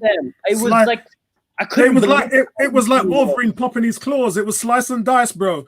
It was the second time as well, because the first time they did it, Mason Mount got the effort on goal. Yeah, and that was and the first time was a Xhaka mistake. That was Xhaka being too slow on the ball, and then Mount coming in and just nicking it off of him. And then we've seen that many, many times. We'll get to Xhaka next, but yeah, Ceballos. Xhaka's next, yeah. I'm giving Ceballos an 8. I mean, I think the goal that he scored to get us to this point, the 90th minute winner. As soon as he scored that goal alone, that was worth the 13 million we paid. And since that goal, he's just been phenomenal. So yeah, I'm giving him an 8. Excellent. So I want to make actually, let me just do Kez. Kez has gone for an 8 as well. We don't have we do Tom. Tom has given him a 9. Second best player on the pitch yesterday, says Tom. And I also want to say a big shout out to Arsenal Vlogs. Guys, Arsenal Vlogs, as you know, one of our brother channels. And he just closed in on 1,000 subscribers. He's just starting up his subscription again. So if you guys want to give him a shout out and subscribe to his channel, that would be great. Arsenal Vlogs, when we do our player of the season ratings next week, you can come on that if you want. So I'm officially giving you an invite to next week's show on Sunday to do the player of the year. That's going to be interesting. So good, really good to see you back. I've been sending you messages on Twitter. I've been a bit concerned about you. So I hope everything is okay. Good to see you back. And I hope you enjoyed yesterday's game. So where have we got? We're now at Ebony.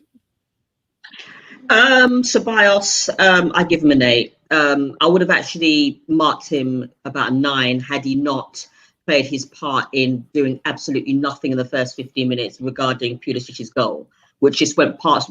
It went through him like, past water. So, but otherwise, after the second, I thought he was better in the second half.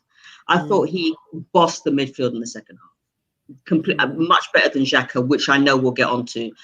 But I think he was the best he was the best midfield player on the pitch. Period. Yeah, exactly. Yeah. So I'm going to give him an 8. But had he dealt with Pulisic's goal before, or the goal that led to Pulisic scoring, I'd have given him a 9. Hey, T's just throwing it up there. Liverpool Community Shield. Yeah, imagine another slapping. Listen, we got at some point we got to stop calling Arsenal giant killers. And the fact that this team is a team under Wenger and Emery that never used to beat the big boys, never used to beat Liverpool, never used to beat City. And the one time we did beat City at the Etihad, it was Arteta that changed the tactics, not Wenger. Yeah. So listen, beating the big boys is something conducive to Arteta's success. We need to wear it, guys. Expectations is where they are. So let's move on to Granit Xhaka. Guys in the chat, throw up your numbers for Granit Xhaka. This is going to be interesting. And Bertram, why do you always have to go first when we go with Granit Xhaka? Go on, bro. You got the conch. Well, I don't have any favorite players, so I can be objective when we talk about players. I don't have any favorite players. Look, I thought Xhaka was a 6 yesterday. I do think Xhaka don't get enough credit for sometimes blocking up the middle. I think the first 15 minutes, it wasn't just Xhaka, it was the team that was all over the place. We were playing zonal marking in the midfield. I'm not sure how you play zonal marking in your midfield, and that's why it was wide open, and Pulisic was running wild. And Pulisic is a very good player who plays well in close spaces. But what Xhaka does really well is what Fernandinho does really well. Xhaka has the most foul on the team. So he's the 6th most fouler in the Premier League. He does foul a lot. There's a reason you stop the play. He can't tackle. No. He's not number 1. He's number 6. There's a reason. Forget about tackling. You stop the play. You stop momentum. That's why Fernandinho does it a lot. Rodrigo does it a lot for City. You stop momentum. You start the play over. You settle your defense. You organize your defense. And yes, I agree. He's not fleet of foot. He's challenged athletically, but look, he's part of the team. He's organized the midfield, even though it's probably 2 of them yesterday because Maitland-Niles and Bellerin are playing really wide. And he blocks things up. He does put a foot in. You can't say he doesn't put a foot in. And he got a player sent off. He gets 2 points for getting Kovacic sent off. Because the first one, Xhaka could have got the yellow card because he stepped over Kovacic, almost hurt Kovacic. And the second one, he wasn't hurt at all. That was a, type screaming. The stadium is empty. The referee can hear it. And he react by giving the yellow. That's no yellow in anyone's book. So Xhaka gets 2 points for enable us to play with 10 men. We struggled when they had 10 men to keep possession. But you know what? He gets a 6. That was laughable, man. That was laughable. A team like Liverpool or City would have absolutely roasted Chelsea with 10 men. But look, we know our limitations. We know we're not that team in possession. We know that. I think that was the one good thing that we were thinking we need to hold on. I mean, guys, if you saw Bertram in the last 10 minutes of the game yesterday. He was petrified. We were celebrating with 5 minutes left, and Bertrand was like, no, guys, stop. We ain't won it. We're talking about Arsenal, for Christ's sake. We know how we are.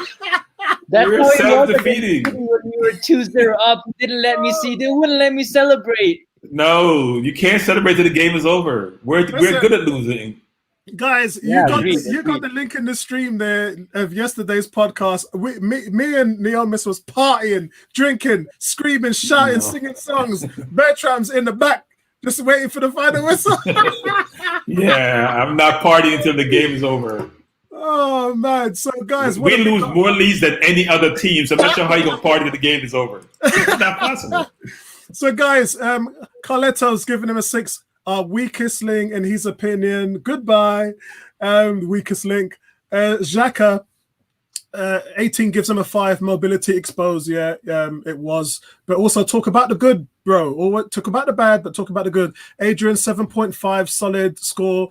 Cricket score again, 7.5. Let's see. Daniel has given him a 6.5. Where are we here? Cool K's giving him a 4. We're carrying this guy still. Listen, we haven't got top 4 with him, so if we want top 4, we're gonna have to change that position. Panic Xhaka, love his leadership, everything else is dead. 7. D's giving him a 5.5. Knife through butter all day long. Yeah, his mobility was really exposed. Xhaka got coverage sent off, and it turned the game. Yes, he did. And when me and Bertram looked at that, the referee did the judgment because Xhaka got there first. There was nothing in it. To me, how we got away with that was beyond. But Vincey's given him a 7.5. T hasn't given him a grade, so I'll wait for T to give him a grade. Sporty's given him a 7, put in a good shift. Tom is always a good fan of Xhaka. 7.5, poor start to the game, but pulled it back. Yep. I've given Xhaka a 6. My score is stepped up in the second half after a horrible first period. Creativity in the midfield is what you're trying to get from him, and that has always been Xhaka's point of weakness. But again, we know his limitations, guys. But he made an important block from Ross Barkley in stoppage time. Let's not forget that. Let's talk about the good things that Xhaka did as well. That block from Ross Barkley in stoppage time was key, and I gave him a 6. Tony, did you get your go on Xhaka? So I'm gonna give Xhaka the standard 7 because I don't think anybody in the team deserves to be given anything less than that for the overall performance of the team. So he gets the 7. Nobody's gonna get less than 7. Not even Lacazette. Dodgy first 15 minutes, but after that he was, he was part and parcel of the reason why Chelsea never scored another goal. Yeah, they got their small individual opportunities, but generally we restricted them to very few chances on actual goals. So he was part of that. When you think of when you see Tierney bombing up the field, you got to know who's holding the fort at the back, and that's Xhaka. Thank you very much for your service, Mr. Granit Xhaka. Don't have to close the door on the way out. I'll be happy to see the back of you. Welcome in, Mr. Thomas Partey. Yeah, boy. From there. Yeah, Thomas, party. Remember, we got to do 2 parties as Jamaicans. We got to throw in the extra party in there, man, because, boy, when in come, everything I got changed in the midfield. Let African Guna, before you go, Sporty is giving him a 7, which I said. T's giving him an 8. Let African Guna, your favorite player, Xhaka. Xhaka. The thing that really bothers me is the people on Twitter who suck him off. I swear, man, and there's so many of these guys. I don't understand, and Tom is included in that. I mean, he thought that Xhaka was gonna score in this game, and listen, we saw him take a shot, right? He took 1 shot, and it was so atrocious. And it was good for 3 points for where right? Bertram lives. Oh man, I don't know what to say that I haven't already said about him. He's trash. I mean, he's trash. And again, it has nothing to do with him swearing at the fans and stuff. And I hate how people use that as an excuse to say why people hate him. It has nothing to do with that. Even if that never happened, it wouldn't change my opinion that he's not good enough for our club. I mean, he's too slow. He loses the ball. And the only reason he's important in our team, in our midfield, is because he's the only experienced player in there. Like, he really is. We don't have any other choice but to play him. And I mean, yeah. He should have gotten a yellow card for diving for getting Kovacic sent off. He should have gotten a yellow for faking that foul. I mean, we've seen it, right? If you fake and dive in the box and to try and get a penalty, it's a yellow. And honestly, I mean, I love that Kovacic got sent off, but in reality, if you're a neutral, you're looking at that and you're saying, what kind of sportsmanship is that from Xhaka, right? As an Arsenal fan, you're loving it, but as a neutral and a professional, it was not really good to see. I say sell him. I mean, look, everyone is sucking him off. If he's that good, we can get 40 million for him. Sell him and get Party. That's Party money right there. Sell him for 40 million and get Party. As we all said, with him in the team, we're never going to be title challengers. Never going to get top four. It's about the top four. Like I said, guys, ever since we bought him and Mustafi, we have failed to get into the top four. It's that simple. There's nothing else that needs to be discussed. Yeah, to the people on Twitter, please stop sucking him off. He's not the next. He's not the next thing. He's not the next midfielder somewhere. So. And, people saying he turned around his season and stuff. That's such bullshit, man. I hate that stuff on Twitter. It really boils my blood, man. He's just giving him a 6 because, as Bertram said, 2 points for getting a player sent off. So 6. So listen, Xhaka's taking his licks now. And D is like, Laka, you're on my next hit list, buddy. Licks is coming for Licks. Bare Licks is coming for Lacazette right now. Ebony, you got the conch. Yeah, well, he's about to get more licks. Xhaka, he gets a 6, and that's because he turned up and wore the shirt. Why do people suck him off? I mean, he's just so immobile, and I've had discussions with this on 101. He's not good enough. Okay, he is one of these. He's one of these players that will give away the ball. He gave the ball away yesterday. He's partly the reason why Pulisic went like a knife through butter yesterday for his goal. He's just useless. He's just dead food to me. He can't defend. He can't pass. Backwards, sideways, and that's why he gets a high pass rate. So next, you're the weakest link, as somebody said. Get him out of here. He's not a celebrity. Get him out of here. All right, 6. So guys, Xhaka just took his licks, and we're going on to a man that he hasn't been taking licks over the last few games. He's been given them, and that's Maitland-Niles. 18, you're just killing me. 18, you're just killing me, bro. You're killing me. Thank you, 18. Thank you. Much love. Bertram, this man's been giving out pure licks over the last month, man. Raheem Sterling, we can line them up. They're all getting knocked down by this guy. Guys in the chat, throw up your numbers for Maitland-Niles, please. So I'm giving Maitland-Niles a grade, but I'm giving Arteta 0.5 of that grade for Maitland-Niles. Because when you're a manager, a CEO, a CFO, when you're a leader, the most important thing is to get your employees to run through a brick wall for you. And it's very apparent that Arteta has had one-on-one conversation with Maitland-Niles and really laud him and tell him importance to the team and actually playing him, because he wasn't playing for most of the season. He wasn't, especially even when the second half started, he wasn't playing. And all of a sudden, he put him in at halftime of the Wolves game to shut down Traore. And that sort of changed Maitland's season and actually changed our season. And we shouldn't disregard how important that is. When you can shut down one side of the field or the best player in another team and make them insignificant, then it helps your team immensely. And he has done that week after week after week. I thought the only mistake he made yesterday was being a little bit offside on the Pepe goal, not being aware of where he was. But the thing that Maitland does really, really well that people don't realize, on the defensive end, he's always reading the danger and always looking for that wall pass. So when you were making the pass to go receive the ball on the other end, he's always reading that play and he shuts it off continuously. And he's much quicker. He's always trying to be cool on the field, but he's much quicker than he appears. So, look, I thought he's been having an excellent last 4 or 5 games. I gave him an 8.5. I thought he was very essential yesterday in how well he overlapped and forced Zuma and Azpilicueta to make decisions that they didn't want to make. And we know we're going to, give Xhaka a hard time. But with Xhaka coming deep, Maitland-Niles going wide, it created that opening of isolating, as I mentioned before, isolating Aubameyang on the right defender. That helped us immensely. And I think Maitland-Niles has been, look, I heard we talking about selling him to Brighton. Scrap that nonsense. The kid has potential. He may not be the most well-rounded midfielder. I always thought, actually, that, you know what?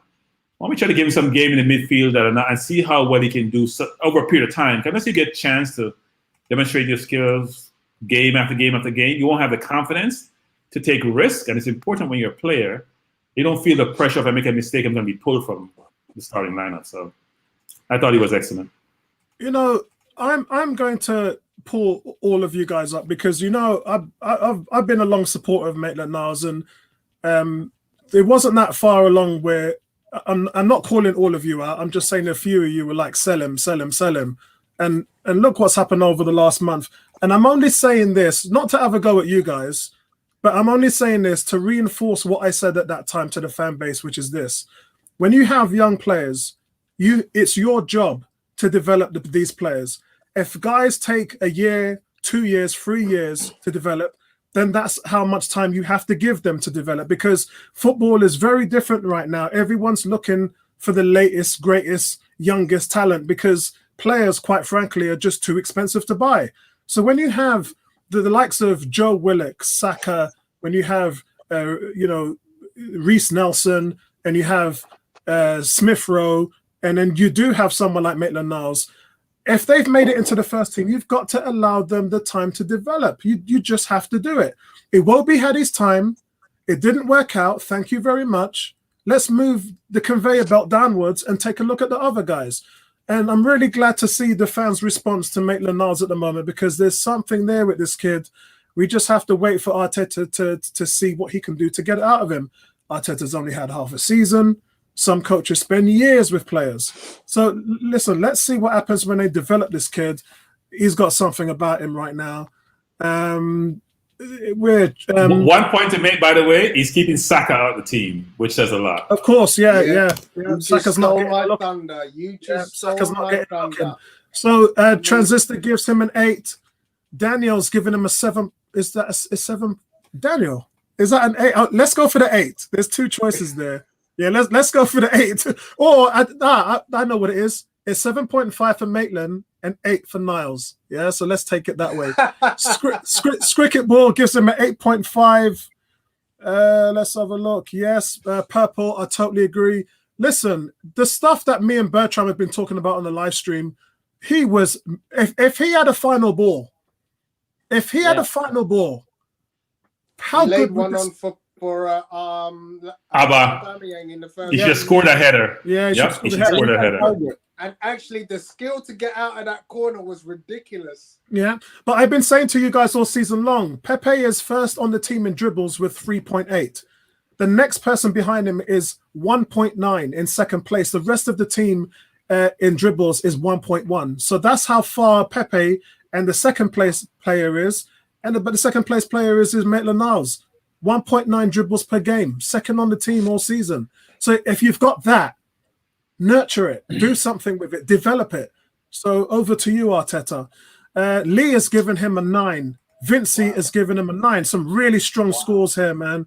Cool K, 8.5. D, 7.5. Arteta gives him, gets him and the boys get it. Energy, purpose, glad to have him on our setup. 18 and 8. Sporty, 8.5. Dan, 8, solid. Got buoyed off by James a couple of times, but bounced back immediately. Tom Aston, solid, 8 from him. Been critical of him in the past, but he's been brilliant in the last few games and totally the key to the wins in the semi-finals and finals, yeah, because of Raheem Sterling. Good shout out there, Tom. Let African Guna, you got the conch. No, it's my turn. Oh, Tony, sorry, Tony, I thought you already went. That's all right. That's all right. So yeah, as I said, Bertram did steal my thunder. That you know what? I'm gonna hold my hand up. I'm one of those that was like, Maitland-Niles, your time is done. I was totally convinced that when he was dropped from the squad and he was playing shenanigans, that you know what, you've had your time. You want to play hardball with a team where everybody is showing that we just want to fight for the cause, and no matter where you put us, we'll do a job.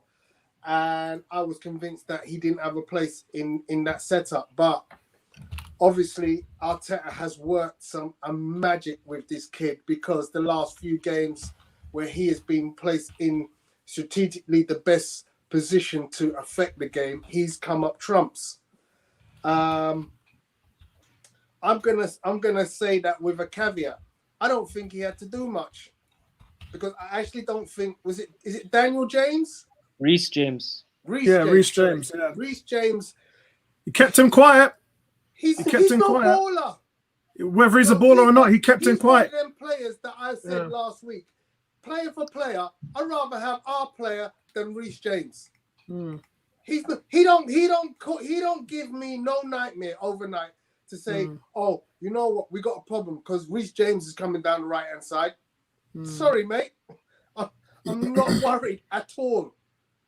But you still got to do what you got to do. So for that, well done.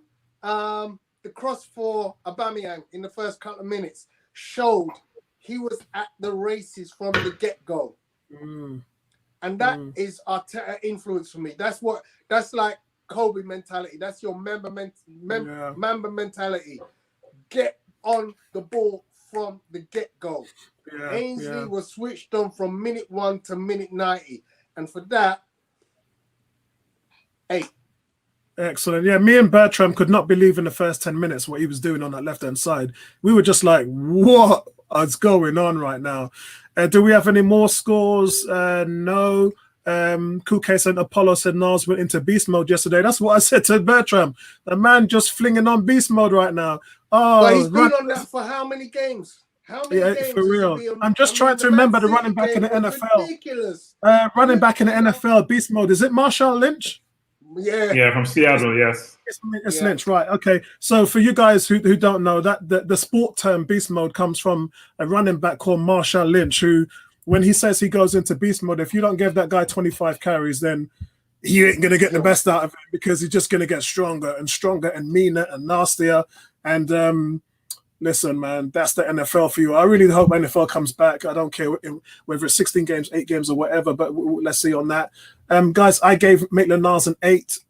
It's some great runs earlier on. He stretched Chelsea's defense, kept Reece James quiet like he did Sterling. He just got forward, and he's justifying Arteta's decision to play him ahead of Saka.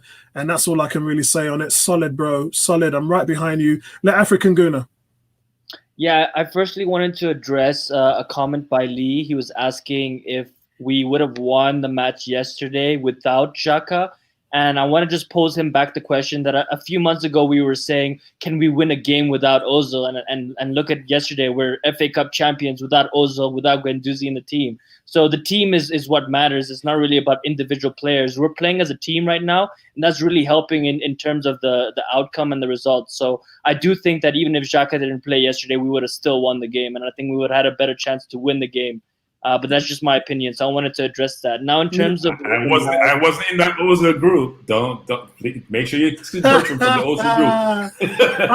I'm not with Ozil. I'm not in the Bertram group. I never mentioned your name once, so I have no clue what you're talking about. I just think make sure that's clear. Yeah, I said that I wasn't talking. I'm talking about the Arsenal fan base in general. I know African. I know what you're saying. Millions of Arsenal fans in the world, yeah. But yeah, anyway, it's banter. Yeah, Maitland-Niles. I mean, Apollo, I also put my hands up like Tony in terms of, I also thought his time was done. I didn't think he had what it took, but I think it's also unfair to put blame on us because he wasn't playing like this before. I think he's a totally new player. His attitude changed. We never questioned his talent. Again, I have to remind you guys, I have to do player ratings. I mean, I do them here now with you guys. I used to type them out on 101, and I've been doing that for the last 6 years. And I grade these guys every game, and this season specifically, he's been getting 7s and 6s, even when Emery was in. So he's been consistent. He's really had really had a bad game this season. So it's not surprising at all for me. Yeah. So for me, I think he stepped up a gear, and I think he was very lazy, and defensively under Emery, he wasn't as astute for me. So to be honest, I think there's a massive difference in his attitude. And to be honest, if you listen to when he was holding the trophy and then he was being interviewed after the game, and they asked him, what's going on? Do you like playing at the left wing back role? And his answer was, I don't care where I play. I'm enjoying my football. And if the coach asks me to play, I will play. And that wasn't his attitude a few months ago. So, and you can see with him, and the thing I tell you, Apollo, with Joe Willock and stuff, you can see that Maitland-Niles is just a step ahead of them. And that's what we want. That's what we want Joe Willock and Nketiah to get to the stage where now we're saying, holy crap, Maitland-Niles and Xhaka, there isn't much of a difference, really. Maitland-Niles can go, if he improves on his left foot and his delivery over the summer, I think he could be as good as Xhaka on that left wing back. So I'm giving him an 8.25. Not as good as my boy Kieran Tierney, but still an incredible match, 8.25. Yeah, so KG is saying who was replaced Xhaka in the lineup. Yeah, it's Torreira all day long. He's a better tackler, better ball winner, better passer. He works harder. He's quicker. The only thing he's got against him is size. But if you look in various leagues around the world, including the one that he came from, size has never really been an issue. So yeah, I think it appears size matters in the Premier League.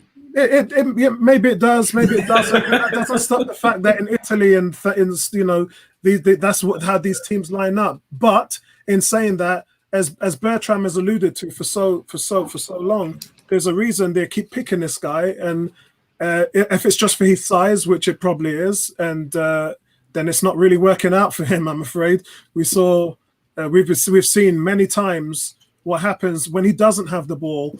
And when he does as well, where the passes are going, his passing accuracy, how much chances has he created, how many assists does he have? This isn't Jan Mobley we're talking about, the Liverpool player who was overweight, pot belly back in the 90s, who could spin the ball on a dime and had 10 plus assists each season. This isn't that guy. So it is what it is, guys. Last question here. Want Torreira sold, Apollo? No, I don't. I want somebody to get the best out of Torreira. And this is the reason why I keep talking about Arteta's only been there 7 months and 3 of those months was lockdown. He needs to develop these players, and he needs to develop them one-on-one. In the short space of time he's had, we've seen some players who have changed and adapted. He can't do that with 25 players. It needs time. It needs transfer budget. It needs support from the front office.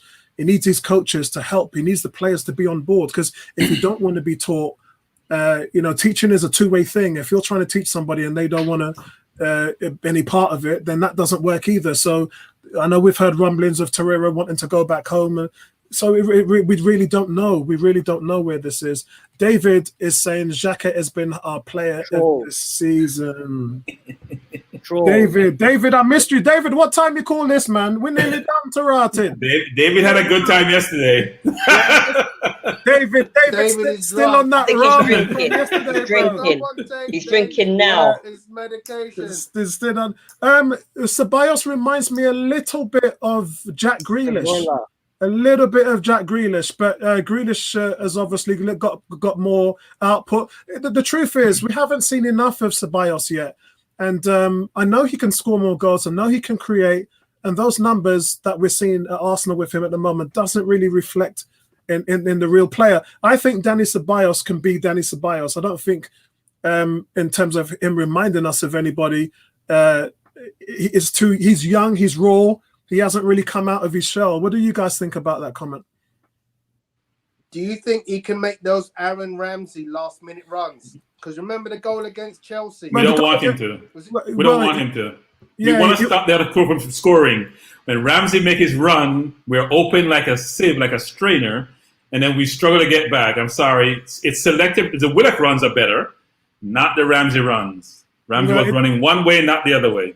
You can manage that if you get a formation right, Bertrand. Yeah. But Ceballos reminds me of De Bruyne. oh, Kez has probably been eating his Sunday roast. He's given Xhaka a 7, and he's given Maitland-Niles an 8.5.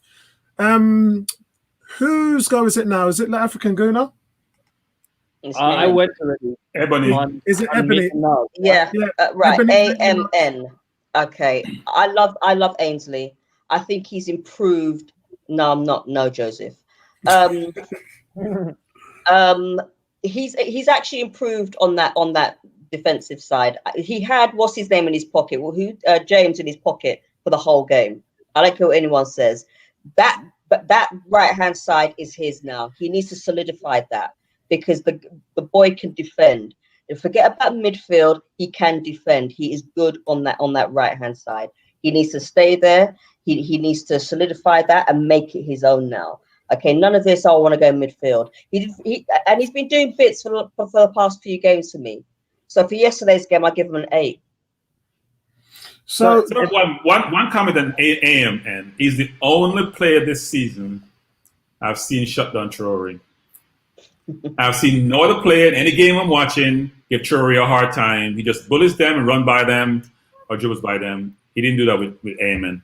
But he came in the second half. That was the reason why I put him on in the second half. So I also had one comment that I wanted to bring up, and I love how we're all seeing the potential that Maitland-Niles has. But if Arteta gets the players that he wants, right? Tierney's going back in that left back role. We're going to play 4 at the back, and then Bellerin will probably be on the right back. What happens to Maitland-Niles? He's on the bench. Yeah, well, I know, right? He can become a squad player, can't he? Yeah, he'll play in the Europa Cup, and he'll play his part. And if somebody gets injured, like Bellerin, then he'll play. Yeah. It's football, isn't it? It's Fair football. enough. I mean, for me, it depends on who you're playing, guys, because some team will have to play 3 at the back. If David Luiz is still playing, David Luiz struggle with 4 at the back. We'd have to play 3 at the back. So we're gonna figure it out because we get Coutinho. He doesn't really fit like a left winger. He fits more in the in the middle of the field, a 10 slot. Listen, really, even if he played left for Liverpool, but yeah. Yeah, if you're playing Liverpool and Man City, you want Maitland-Niles playing because he's going to be solid in front of the back 3.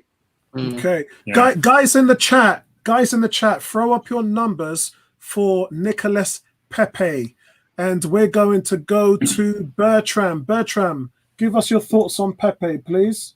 Guys in the chat, I think even though Pepe didn't score, well, he did score, but it wasn't allowed. Disallowed goal. Oh, what a goal! Ridiculous goal! What a goal! And I was getting excited and realized I was the last person to realize that it was offside. By the way, I'm so excited about the goal. But no, he was really busy yesterday. What was most important, he wasn't just stuck on the right, and he was going across to the left. He seemed more enthused. He seemed like the final really got to him. He got into the game. He was putting up more energy. He's trying to play defense, not his forte. His skill level is ridiculous, and I'm sure it's going to come out more and more as he go to the gym. So Bertram, I have a question for you there. Yeah. This has been indicative of the comments that we've been talking about over the last 2 weeks, where Arteta is saying he's fading out of games too much, and they have to fix that. Yesterday was a prime example of how you fix that. Don't isolate yourself on an island on the right. Come into the middle, get involved, drop back to receive the ball, do whatever you need to get into this game that we need to win. Would you say that that's what happened yesterday? Well, I think there are some players like Ceballos and Pepe who have to have the ball as they want to have a good game. They love to caress the ball. They love the ball at their feet. And if you're that type of player, if you're not on the ball quite a bit, you drift out of the game. Because what you're doing is playing defense, and that's not what they really want to do. Somebody else will do it, but Pepe doesn't want to do it. So I do think for Pepe, we have to get him the ball more. And I've been saying, from day one, saying he should play the 10. I think his passing level is the pace on his pass, the weight of his pass is really, really good. Unlike a lot of our players who they pass the ball, even David Luiz nowadays, and it just go hit overhead. Pepe's passing is really, really good. And if you play in the middle where you get more balls, you get a chance to influence the game more, he'll do a better job. But I thought he was excellent yesterday. I was struggling because I was thinking about what I'm going to give Abba, so I gave him a 9 actually. I gave him a 9 yesterday. I thought Chelsea were afraid of him yesterday. And were struggling to contain him. Are we marking out a 12 again? Listen, guys. Look, I'm the banker. Yeah, I set the house rules, and I'm telling you, I don't give a damn what you guys marking with, man. You can mark whatever you want to. Let's see what the guys are saying. 18, giving him a 9. He's coming out party. David's giving him an 8. KG is giving Pepe an 8. Vincey an 8. Lee has given him a 7. A 7. Pepe gets a 9 from Cricket Ball. 8, solid 8 from Kez. Daniel is giving him an 8. Sporty is giving him an 8. Dan, love you like a brother, Dan. Dan is giving him a 10. Pepe gets 10. That's the best all-round performance in an Arsenal shirt. Fantastic, brilliant stuff. Cool K's Pepe 9.5. Supreme goal ruled out offside because of lazy lacquer. Oh my God! It wasn't lacquer. It was Maitland-Niles. It wasn't lacquer. It was Maitland-Niles. Yeah. It was Maitland-Niles. Okay, good. But he's the one that made the pass anyway. So if he wasn't there, the pass would have been made to Abba to give the ball to Pepe. Pepe is a number 10 is interesting. They're saying so. D. Pepe's natural introvert finally came out of his shell. In the last game, his celebrations after the coach was coming out. Yeah, 8. The way Pepe was celebrating, that was brilliant, man. Tony, you got the conch. Presence blood. I think everything I've said all season long. Give this guy his time. He will show up by the end of the season. I said it. Next season, the thing is, right, this is the weird thing. Next season starts in 4 weeks. So really, we aren't going to have a pre-season per se. You know, like normally you get 4 weeks of training, and then you get into some pre-season friendlies. We don't have that this time. Yeah. So the season kind of gets a little, a little gap. For the teams that are playing Champions League, they're still playing for another 2 weeks. Yeah, it's crazy. And then the season kicks off 4 weeks next with the Charity Shield, Community Cup, and then 2 weeks later we're into the league. So it's not like we're going anywhere for a pre-season tour. So we've got X amount of games planned. We don't have anything. We don't even have a clue as to the pre-season fixtures that are potentially going to be played behind closed doors. So I just think it's going to be difficult to see how we're going to handle that shortened period of pre-season. But Pepe, for me, as I was saying all along, next season, the second season, is going to be the one. But for yesterday's performance, that goal, I want to see that more often. This guy has got a delivery. And what I just don't understand, from a dead ball situation, Ceballos had one, and Lacquer had one, and you're like, why? Give the ball to Pepe. Even a penalty, I'm going to give that to Pepe. There's obviously something that's going on there at the moment. Aubameyang's penalty, it was brilliant. But I'm always going to dead ball situation, going to put my ball in the hands of Pepe, because he delivers the ball better than any other player in our team. Yeah, I think for me, what frustrated me and Bertram yesterday, and this is something which is going to be an ongoing problem, is that I thought if Pepe wasn't going to take that free kick yesterday, I would have given it to David Luiz, because that's what he's been specialising in for many years. And my problem with this is Lacazette is 28, Aubameyang's 31, David Luiz is 31, Pepe's 24. There seems to be a statesman, an elder statesman on these set pieces where the experienced guy comes in and says, no, I've got it. If that happens on the pitch, Tony, you know this as a sportsman as well. When that happens, the young guy comes in, the first-year player, he ain't really got a voice. We've seen Man United squabble and fight over this stuff. I don't think anybody was saying that to David Beckham when he was 17 on the first. Yeah, I think this is different. Anybody was saying that. Guys, this is the manager's fault. Yeah, the manager tells who should take kicks when you go on the field. The manager says, Tony, you take penalties, Bertram, you take free kicks. If it's on the right, you take it. On the left, you take it. That's the manager supposed to do that. Yeah, we saw this happen at Man United when they were fighting Pogba and the rest of the guys, and I think they missed the penalty, did they, or something like that? Yeah, he did. Yes, he did. Right. Yeah. So listen, these happen after that situation. Solskjaer had to sort it out, and he did. And this is exactly what Bertram's talking about. It's down to Arteta to sort it out. I didn't like that. It is what it is, and things like that can cost us the game, and things like that could create better chances and opportunities for us. If you saw how Pepe finished that shot that he took right into the top corner, right into the top left corner, and the pace that I had on it, the goalie was planted. He didn't even move. Oh, you know, and this is how he takes free kicks. It just reminded me of like Robert Perez. You know, you don't have to touch the ball. The ball was perfectly played at the most perfect weight. Hit it. That's an alley-oop, man. That's an alley-oop. That's an alley-oop, exactly. And so therefore, you know, I don't want to see anybody else taking corners. I'm sorry. Pepe is the best player at delivering a dead ball situation. Yes. Yesterday's performance, phenomenal. I'm giving him a 9. You know, just superb. So that's out of 10, by the way. That's out of 10. Yeah. So Tom Aston's giving him an 8.5. Tom says one of his best performances and was very impressed with his defensive work too. T is giving him a 10, a straight 10 out of 10. A lot of people are saying this is Pepe's best performance in an Arsenal shirt. It's just such a shame that goal didn't count. Let African Guna. Firstly, presence, blood. As Tony said, me and Tony have both been saying this whole season that Pepe was going to come good. I think the only thing, Tony, you said we should look at Ceballos' heat map. We should look at Pepe's heat map yesterday because I think he did more running than Ceballos yesterday. He was all over the pitch. And I don't understand, where has this energy been? I mean, he's been so lackluster in a lot of the games that we could have picked up easy points against the smaller teams when we expected this type of energy from him, and he was just he was unplayable yesterday. Really, unplayable.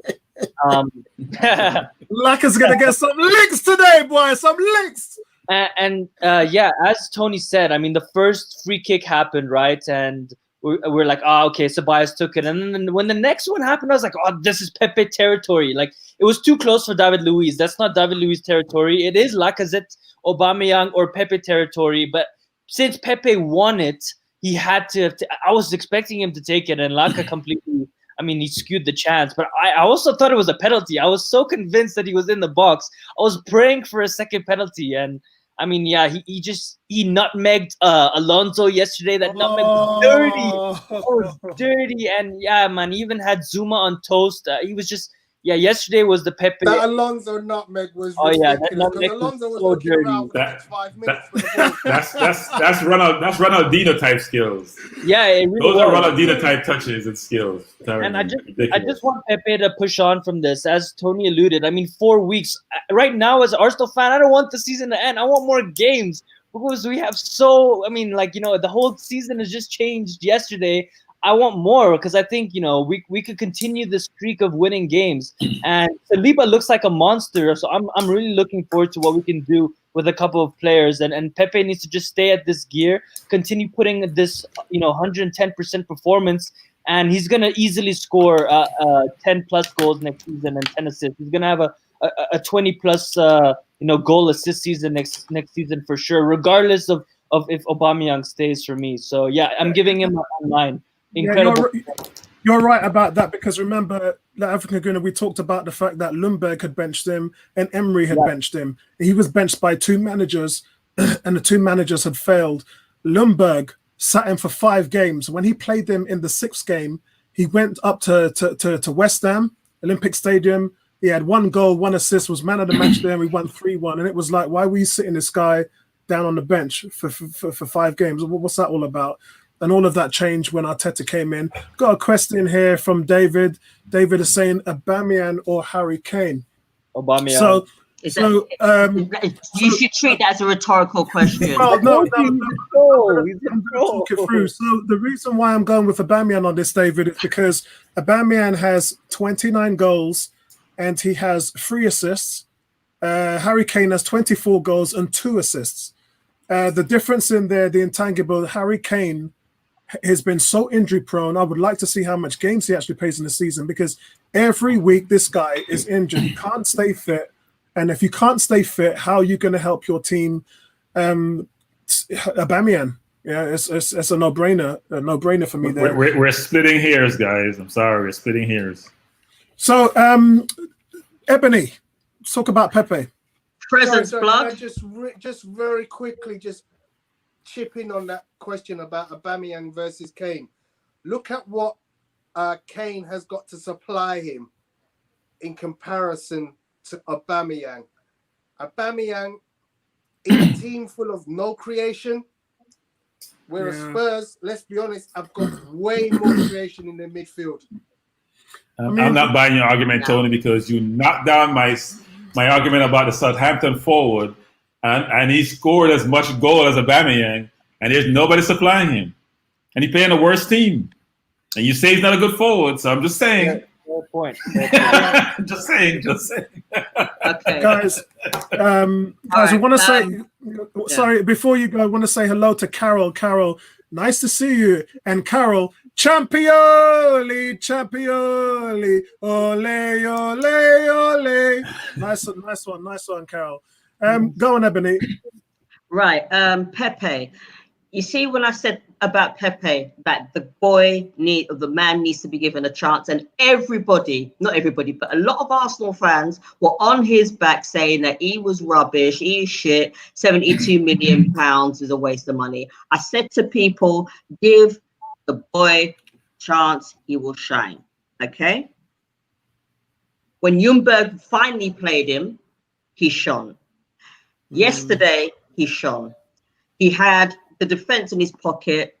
If only Maitland-Niles wasn't offside, that goal would have been the best goal of the season. So, but for yesterday's game, I thought he did pretty well. I'm going to give him a 9.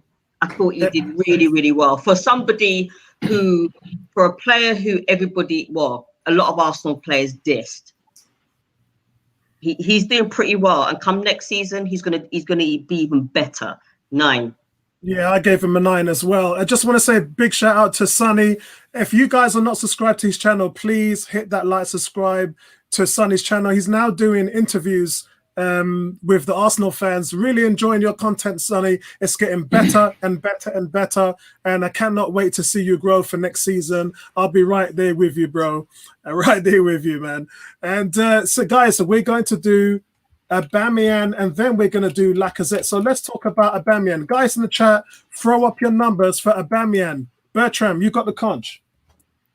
So I gave Abba a 9.5. I didn't give him the extra half because I thought he should have put away Maitland-Niles' cross. They had out of bounds. And the second one was Laka gave him a really good ball and he miscontrolled it, which he could have. It normally takes those one time. So there were 2 very good chances, but that's splitting hairs. I think he played really, really well. He played like a captain yesterday. He was energetic. He was put in a shift. He had Astor Laqueta very, very scared. And as I said to you in the watch along, I would have pulled up too if I realized that it's going to be a long afternoon in a final. So no, it was tough for Chelsea yesterday trying to contain him. And his second goal that he scored I didn't think that was in his repertoire, frankly, because normally he doesn't really beat players, right? He's tried out on the wing, some of the fancy stuff that doesn't come off, but that look up in the sky and that drag, and it wasn't a chip, it was a drag, and then he chipped it with his left foot. I watched it 4 times. Was very impressive. He needed to do more of that. I thought he should have done that in the Watford game. He would have gotten his 3 goals and would have gotten the golden boot. But look, he played exceptionally well.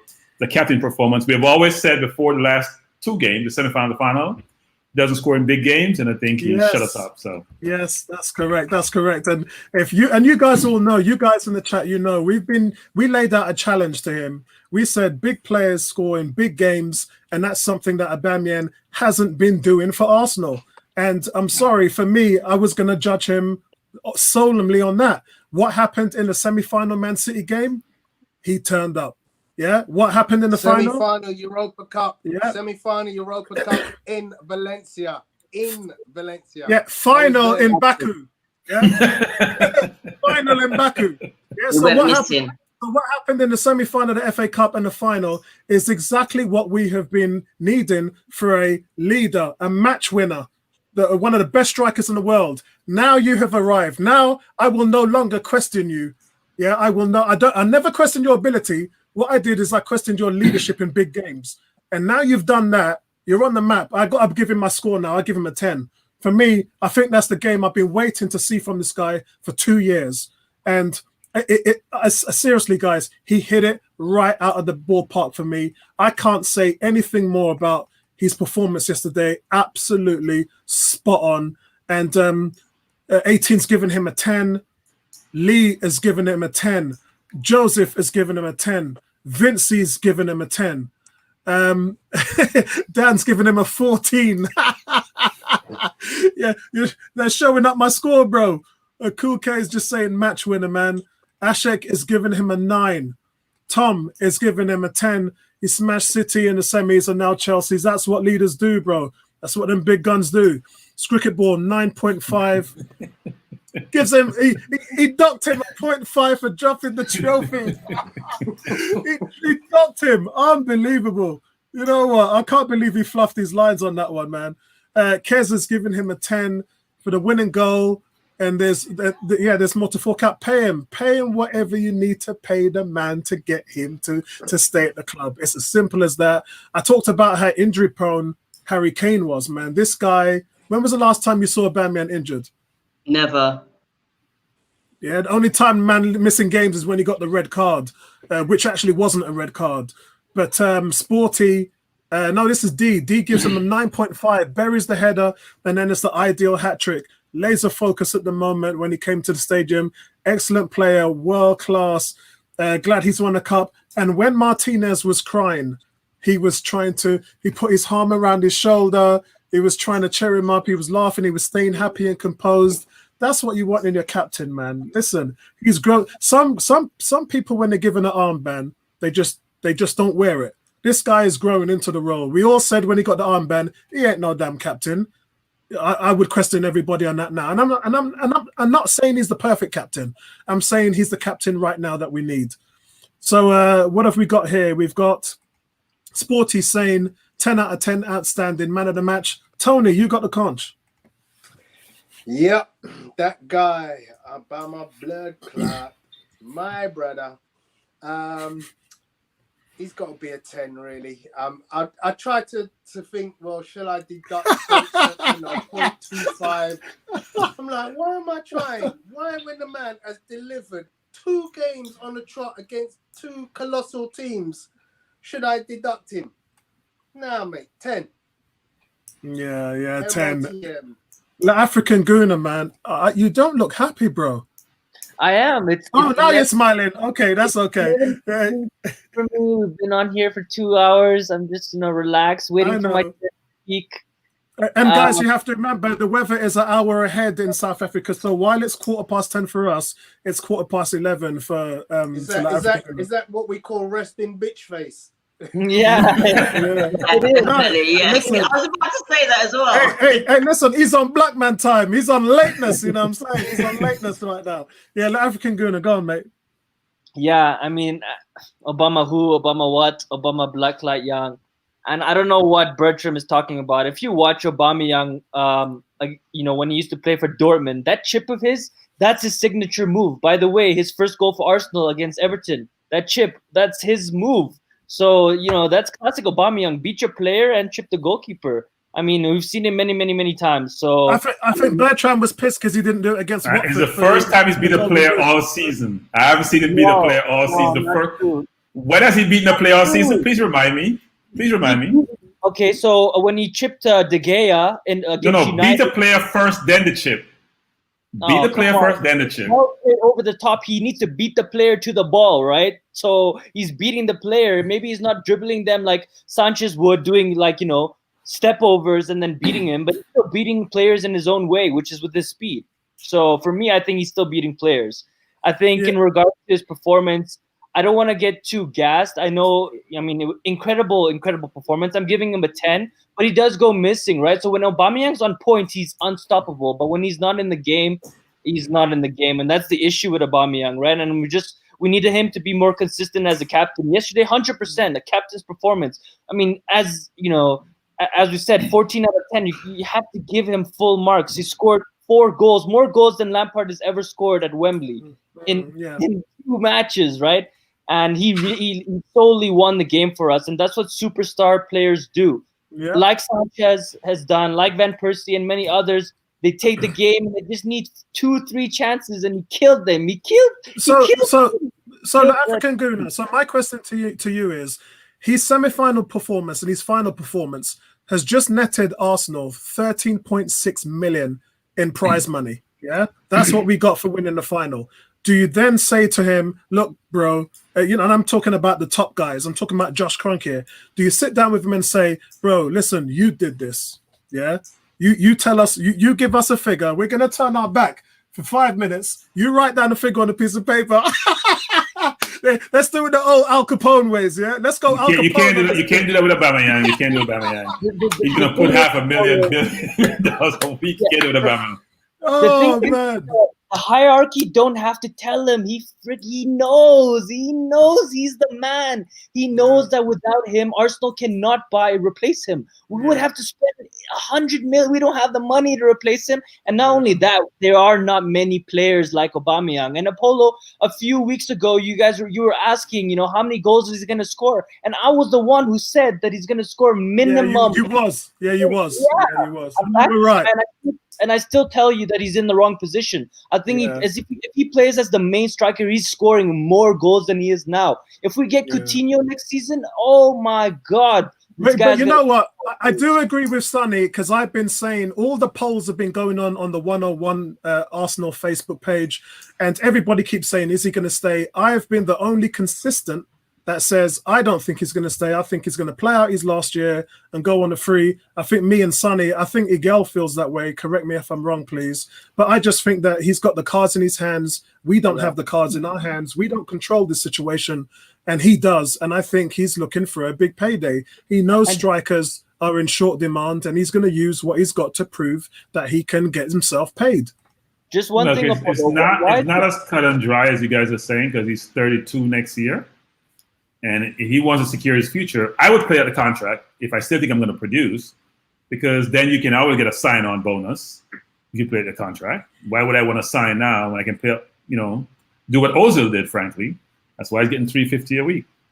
Sorry, just a quick question from my side, guys. Why is it always that our star players always have, the cards in their hands? I mean, why is it always happening to us that our best players are always in this situation where we're like, oh, please, we're begging you, please sign a contract? I mean, Sanchez, Ozil, Van Persie. I think it's because we just have more restrictions than most top teams. I mean, we know what Neymar's done at Barcelona, PSG. We know Barcelona and Madrid themselves as well. We just have more restrictions. So for us, a star player is like everything. To most teams, a star player is normal. But you know why? It's because most teams have more than one star player. Arsenal always only has one star player, and we depend on this player like they're God, and that's why we struggle and we don't compete for Premier League. We only have one. The issue is a couple of things. One is money, because we weren't playing the Man City, Madrid, Barcelona. Two is, if you're not winning the big competition, like the Champions League or the Premier League, those star players you're talking to, that's part of their objective. Yeah. So if you can't pay me top dollar and you can't guarantee me I'm going to have a team good enough to win those leagues, I want to go to those teams. I want to go to Barca. I want to go to City, like we see Nasri does, or all these other players have done over the years. That's why it's a challenge. Bertram, look at our wage bill. I just looked at I was talking to a United fan, and we looked at our wage bill. It's so embarrassing. Because we pay average players a lot of money. Look at Kolasinac. We pay average players a lot of money. That's why we have a big wage bill. But we have money. Xhaka over 100. All these players. Ceballos is one of the lowest paid, frankly. He makes 55. But most of them make over 100. We started 100. Most people started 50. That's embarrassing, right? And we have to manage that, because if we don't go to the Emirates next year and play inside the stadium with the fans and lose 144 million, then we won't even be able to play those players. So we're gonna have to figure that shit out, just like every other team. It's not just us. Yeah, we're gonna see that play out in the transfer window this month. Ebony, Aubameyang. Okay, Aubameyang, blood clot Yang. I'm giving him a 10. for the simple reason, number one, all right, okay, he didn't score in the first few minutes, which he could have done. Fine, fair enough. We'll let go of that. But his whole play, all right, you have to remember that, you know, he's not a defensive player. He doesn't really fight for the ball. You know, he's more of a, I need the ball here, give it to me. He's more of a poacher. But yesterday, he took his chances well. He could have scored more goals. And I think, you know, with regards to keeping him, I don't care what Arsenal have to do. Give him 350. Give the man what he wants. Get rid of, what's his name? Ozil. Send him to China or the US. I don't care. We need, Aubameyang is the player that we need. We need him more than we need Ozil. All right. So I don't care what happens to Ozil. You know, Ozil's dead food to me now. So get him signed. We need him. Fact, we need him. Because if you get rid of Aubameyang, who do we get? Because we don't have the money right now, and it is about money essentially. So, and we're in this position where we have to sell players in order to make money to buy new players. So get him signed. Do what you need to do. If you have to wash his underwear, do so. Get him signed. Okay, guys. So Lacazette, guys in the chat, throw your numbers for Lacazette. I'm gonna go first. I gave Lacazette a 4, and he did work hard. He ran. I thought he worked hard, but his positioning was awful. He was never an option anytime we moved the ball forward. He was caught walking behind the play so many times. He didn't rush the midfield.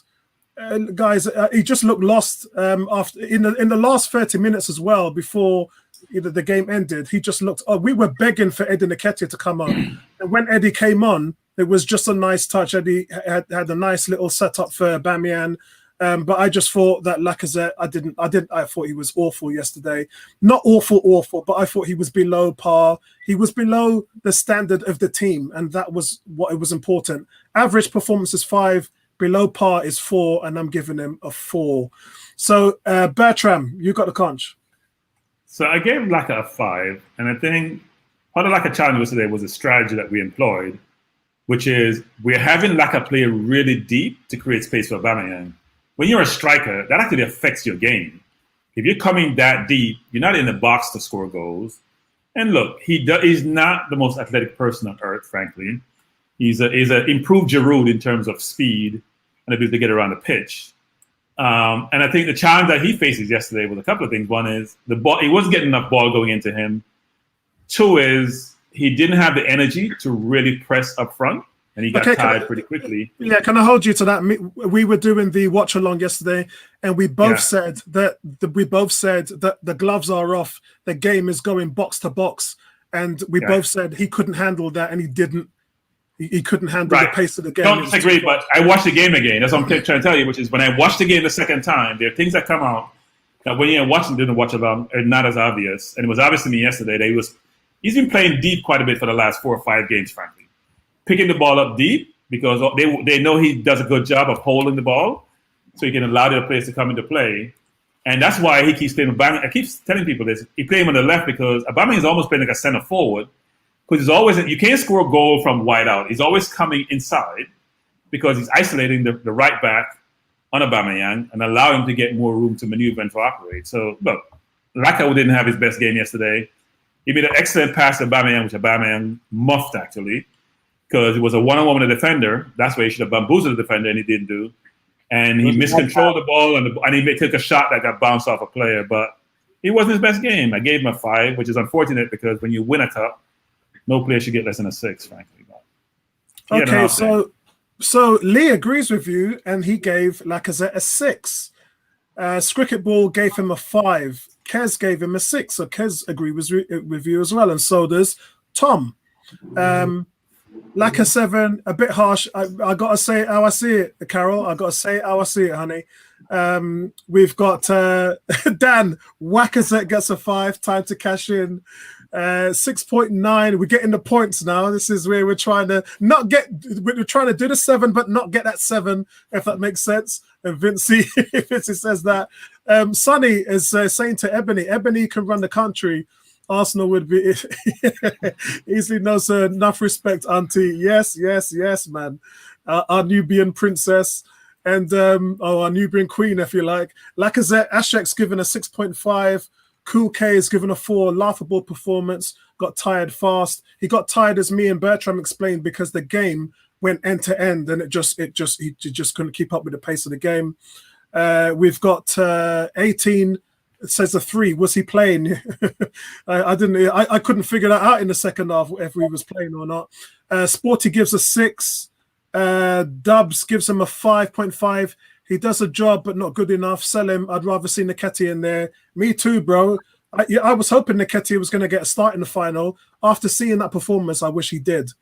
Memflex, good to see you, bro. Subscribe to the channel. 6.5 for Lacazette. Good hold-up play as well. I'll see what everybody else says. Tony, you got the conch. Lacazette. I think you guys are a bit harsh. Listen, Arteta see some in Lacazette above Nketiah. I don't think he does. Listen, Nketiah is lightweight. Yeah, I know. He's lightweight. He's not. He can't do what Lacazette can do. Yeah, and I'll give you. Nketiah is a more mobile, faster striker. But you know, in the game yesterday, you wanted someone to be physical. You want someone to, you know, you're up against Zuma, Rudiger, Alonso. All 3 of them are 6'2" and above. Huge behemoth. How do you think Nketiah is going to get against that? Please, they would have eaten him up. It'd be like, it would have been, what's your boy at New York? Oh, the chef. Saquon Barkley. Saquon Barkley would have been eaten up alive. So you guys have got to realize Laka does a job that Arteta clearly knew he needed someone robust. But more so, he does a lot of that work in the middle of the park. Again, we talk about heat map. Lacazette is all over the middle of the park. Darting in and out, making runs to free space. Because when you realize he makes a run and Pepe gets into a gap. He makes a run forward here and Aubameyang is free over the top. So isolation of Aubameyang getting into a position against Azpilicueta is due because Lacazette has come in and pulled in Rudiger and Zuma. If he doesn't do that, Aubameyang is running up against Zuma and Azpilicueta. So listen, I don't think Eddie's a bad player, but I have also got to give Laka his due. He is not by no mean feat treading water in that game. Yes, he runs out of energy at the end, but you know what? He runs around a hell of a lot and he puts his body on the line. The amount of times where he gets the ball and immediately, bam! I don't think Nketiah would even be coming out at half time because Laka puts his body on the line. I'm giving him a 7 because nobody gets less than a 7. Okay, so I agree with Sonny here. Laka can't do what Laka can do anymore, and that's been his story for this season. You guys better watch the game again. And you know what? When the amount of times he gets his body in the way, he's putting in, a foot. He's not used for that speed. He's used for his resilience and the fact that he'll make clever runs. Listen, don't forget who laid that ball on for Pepe to score perfectly. He dummied it. Right. No, it was Abba actually. No, it was Abba. Laka dummied it and let Pepe. Because I'm saying, Maitland-Niles passed the ball to Abba. Abba passed it to Pepe. Laka dummied it. Laka makes the dummy. But it was Abba. Laka dummied it and Pepe took the shot. Wow. Okay. So we were watching. Most of us were watching different games. Bro. Look at this. Look at the way Arsenal defended really well at the front. Really well. Because if you look at the way in which they were closing down the front, they gave Chelsea very little options to pass the ball through. Apart from the first 10 minutes, Chelsea weren't getting that fluid movement where they could go, let's play the ball out to Rudiger. Rudiger played to Zuma. Zuma played to Alonso. Alonso played to... It weren't happening. Okay, It so... was not happening. You got to look at that defensive line from the front and give Xhaka credit because he's part of that. So I agree with Sonny. I used to love Lacazette. Yesterday I thought he was poor. Sorry, I thought he was poor yesterday. I'll cash in on him though. I definitely agree with that. Definitely agree with that. I don't think he gets less than a 7. African Guna. Yeah, Tony, great minds think alike. Exact everything that he just said. Literally everything that he just said. I think the strategy that Arteta plays is Lacazette pulls in the defenders so that Oba can get in behind 1v1 against Azpilicueta, and that was the game plan. And I told you in the preview that Nketiah, there's no way he was gonna start this game because he's just not there yet. He doesn't have the experience. He doesn't have the technical ability that Laka has. The only thing that Eddie has over Laka is the work rate and the energy of a young player, which is expected. So I do agree. Around the 70th minute, Laka was dead. I wanted Eddie to come on for the legs to just run at the defenders. But I mean, yeah, I think we're being a bit quite harsh on Laka. As Tony said, I'd cash in on him. You know, I'd play Oba and Martinelli as the main strikers, get Zaha on the left wing, and sell Lacazette. It's about time. I mean, he's contributed to the team. He's celebrated, you know, like a champion, and he's done what he needed to do, right? I mean, he won a trophy, and that's all you can ask from a player. So I'm also going to give him a 7. Yeah, for me, I'd rather see Nketiah in there. Ebony, what would you give Lacazette? Okay, with Laka, it wasn't his best game. You know, yes, he was pretty quiet, but you know, what we've got to remember is that he has great hold-up play. He works hard for the team. All right, you know, he doesn't get into those positions that you want him to. He hasn't been scoring a great deal of goals, but he did a job yesterday. All right, you know, he went missing for large parts, but he's been picked for a reason. You know, would Nketiah have done better had he started? Who knows? No. I think he would have. Who knows? I mean, yes, we can argue. We can argue that Nketiah is younger. He's a bit more mobile, but you have to remember when you're playing against Chelsea, you need all the experience that you have. And right now, as good as Nketiah is, he's not. He will get there. Trust me, he will get there, but he's not there yet. So I think it was a tactical move that Arteta did in choosing Alexander. You know, I'm not going to mark him down so low. I'm going to give him a 7 because he did a job and he did it well. But he went missing from large parts. But you know what he did well.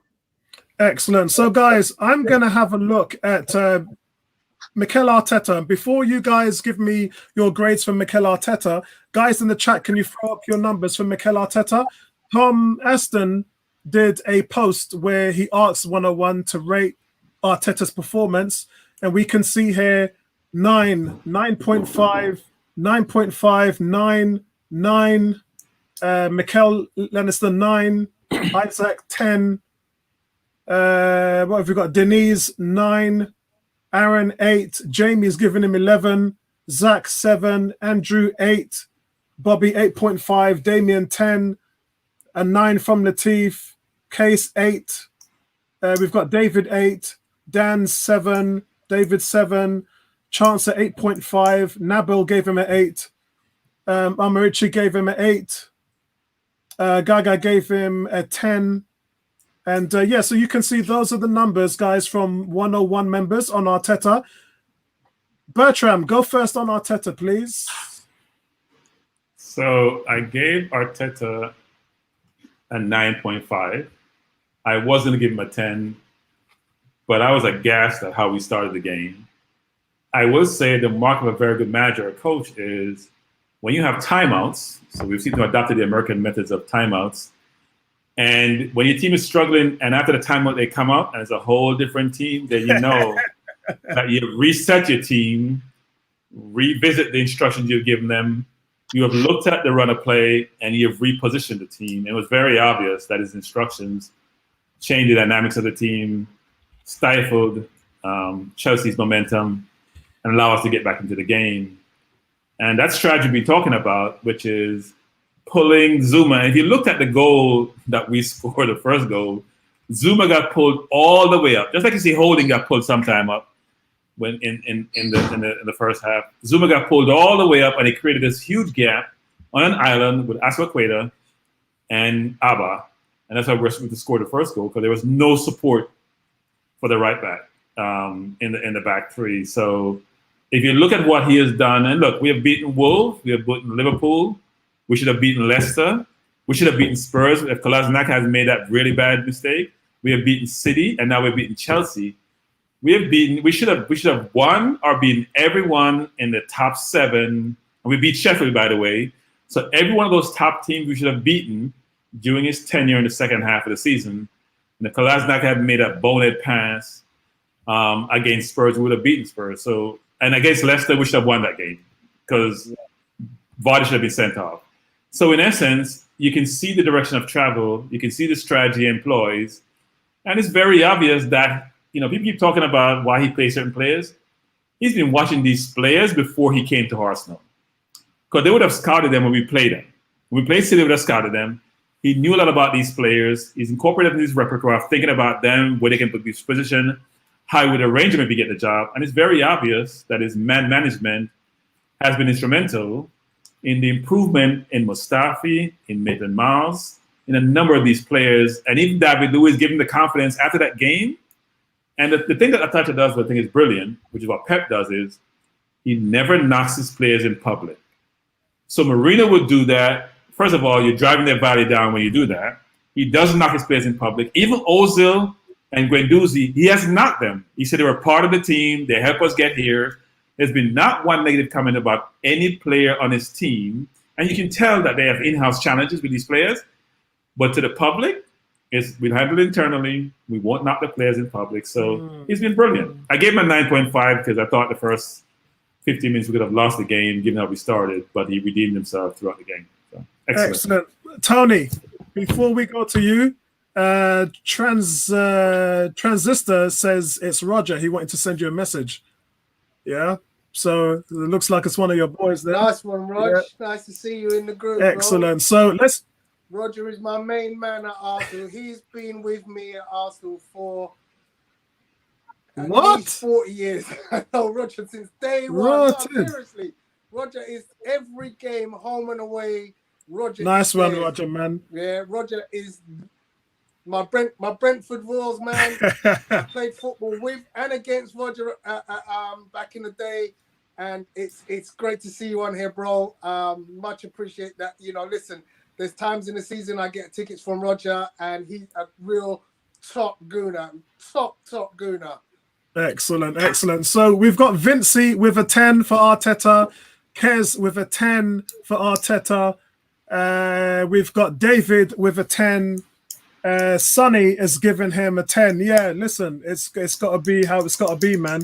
Man come in here after 2 managers have failed, end up beating City, end up beating Chelsea in the final, and then beat Liverpool too. I mean, come on, guys. Come on. Lee, you've given him. Come on, Lee, man. Oh, 8.5 for the season, 10 for the match. All right, I give you a bly. Yeah. But listen, I could give him a 0 for the season. Season don't matter to me anymore. Season don't matter. Cricket ball, 10.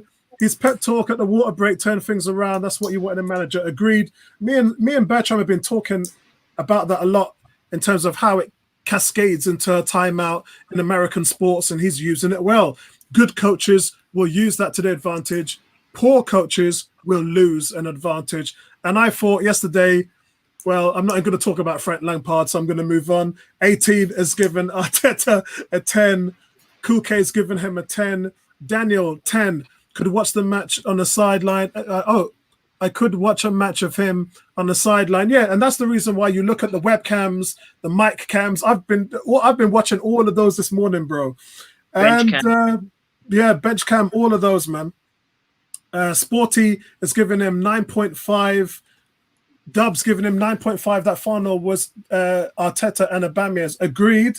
But remember, what did Arsene Wenger do in his first year as the manager? Start as you mean to go on, as you say. David's been Auntie Ebony will sort out Ozil.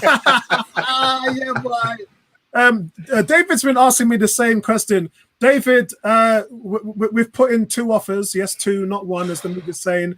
It's not happening at the moment, bro, because we don't know where the money situation is. Now, after yesterday's game, we do know where the money situation is. So I know a 3rd offer will go in this week. I think it's Wednesday from what I've been told.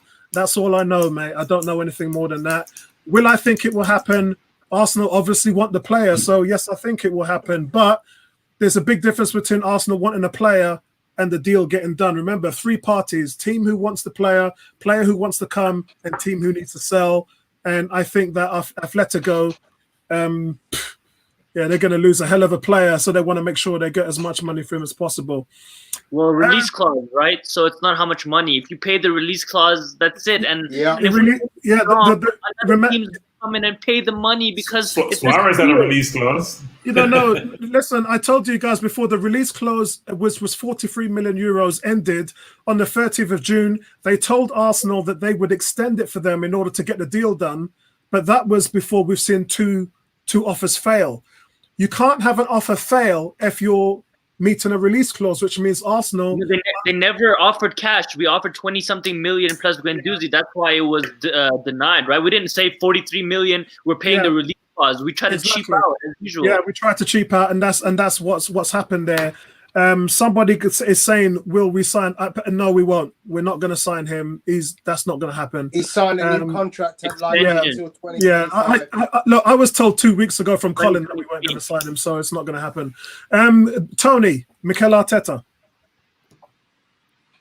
I can't go anything less than a 10 because obviously, you come in and you make that change, those changes with those players. Yeah. Yep. Yeah. I mean, some of those players were absolutely treading in dirt, in water, in mud. They were finished. They were dead to me. Mm-hmm. Man like Xhaka, I couldn't see him getting another thing over a 2. He was dead to me. Look at where they finished in the league. Yeah. I mean, you know what? I mean, the league situation was somewhat fortuitous. On the last day, we got somewhat fortuitous with Sheffield and whoever it was, Burnley, dropping out of their Top situation 10. And us obviously winning on the last day. But yeah, Arteta has got people playing a tune that they just had never shown before. And to finish it off with the results in the last 3 weeks against Liverpool, Chelsea, Man City, give that guy a statue already. 10. 10. African Guna. Arteta, man. Talk to us about it. As you know, okay, so a couple of things. The first thing is I wasn't convinced when he came in at all. I thought he was going to be too young, no experience. I never thought about this, he puts out the cones and all that crap. I never believed in that, but I just still felt that he wasn't the one. And I think it's fair to say that every game that's passed on, I've become more and more confident, and now I'm fully backing him. I can see what he's trying to do. As Tony said, with the players, with Xhaka in your team to win the FA Cup, to beat, as Bertram said, Man City, Liverpool, Sheffield United, Leeds, who's like one of the best teams in the Championship. I mean, these are all hard games. We should have beaten Leicester. We should have beaten Tottenham. I mean, it's just been incredible. And as you said, Apollo, previously under Emery and Wenger against the bigger teams, we would always lose and would kill the smaller teams. Right now, it seems to be the total opposite. We can't break down the smaller teams because we have no creativity, but against the bigger teams, we seem to be winning, which I'll take any day because, I mean, that's what matters, right, against the rivals to beat them. The only thing for me, I'm giving him a 9.75. I'm taking out 0.25 because of the loss to Olympiacos. I think that if we were able to beat them, and we should have beaten them, I think we could have had a run in the Europa League, and that would have been phenomenal. But at the end of the day, we won a trophy. He needs to be backed. We need 3 or 4 players. I mean, his man management is incredible. And I want to say this. It's not that the individual players have become better. It's that he's changed the team. We're playing as a team now. And when you play as a team, you're harder to beat. So Yeah. that's really what it is, right? So it's Yeah, incredible to see. So, Kez, I think William is on his way, and the reason is there's talk that's been happening now about a few of the players going out on loan. Reece Nelson, maybe Willock might go out on a loan. If that happens, if Arteta makes the choice, then I do believe that he's going to look for experience on the flanks. So I can see a situation where William would be brought in. If he doesn't come in, then that will be simply because Arteta believes he's got the development cycle right with the young kids. It's real touch and go. Do you keep developing the young kids and hope that they come through? Do you take experienced players who you know what you're going to get? Where's William going to play? Where's Left he gonna wing. play? Left He wing. can play. He can play all across the Martinelli, we board. got Yeah, he can Xhaka. play all across the board. Martinelli. I do think, guys, I do think you need. If we get Coutinho, which, as far as I'm concerned, Coutinho has to be the #1 target. Partey and then Coutinho. Partey and Coutinho, yeah, I agree. Okay, guys, one battle at a time. William is on a free, so there's no money changing hands. Yeah, let's one battle at a time. Arsenal right now. We're gonna get wages. Let's do wages. Let's do the deals that we know that can be done, and then focus on the big money. I think he was a big miss for Chelsea yesterday, actually. Yeah, Oh, me too. I agree, huge. Bertrand. I was so happy Huge. not to see him in the team. He's been playing well. He's been playing really well. Playing for a contract. So Arteta, Ebony.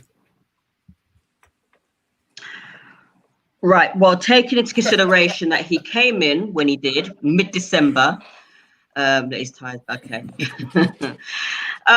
Taking into consideration, he came in December, and he took over a team that consistently let down manager after manager after manager. So he had a big job in his hands. Yeah. So he came in and he took the team by the horns and said, "All right, look, let me do some tweaks here and there." And for the fact that, we have, if we're being real here, we have average players that he's turned into exceptional players. Not yet world class. I'm not going to get carried away, but he's turned an average team into an exceptional team, in my opinion. Taking that into consideration, he's had virtually no money. He's had to rely on loans. He's had to maybe swap. He's made a few mistakes along the way. He made that huge mistake against Olympiacos where he dropped Martinez and put in Leno. Why? But in saying that, I think he's done pretty well for somebody who's never managed a team. And, being an assistant manager is not the same as being a manager. I think I'm going to give him a 9. Okay, cool. So, guys, I'm going to give him a 10. I was going to give him a 9.5 because the half was going to be for the substitutions. I thought he waited way too long to make subs. Me and Bertrand was pulling our hair out, what little hair we got left.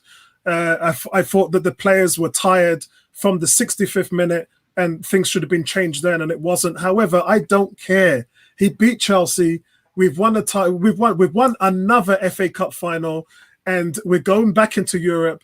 And we're on cloud 9, guys. This is the happiest I could ever even think of feeling at the end of the season after so many things have gone wrong.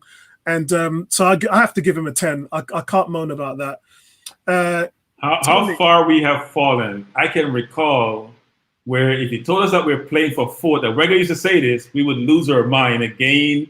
That's ridiculous. Yeah. And we were ecstatic about getting to the Europa League. Amazing.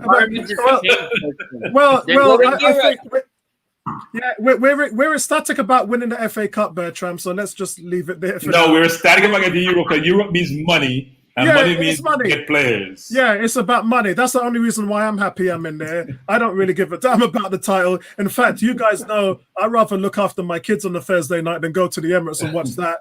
And that's what I've been doing for most of the time. I think I've been to a few of the games, but it doesn't interest me. Yeah.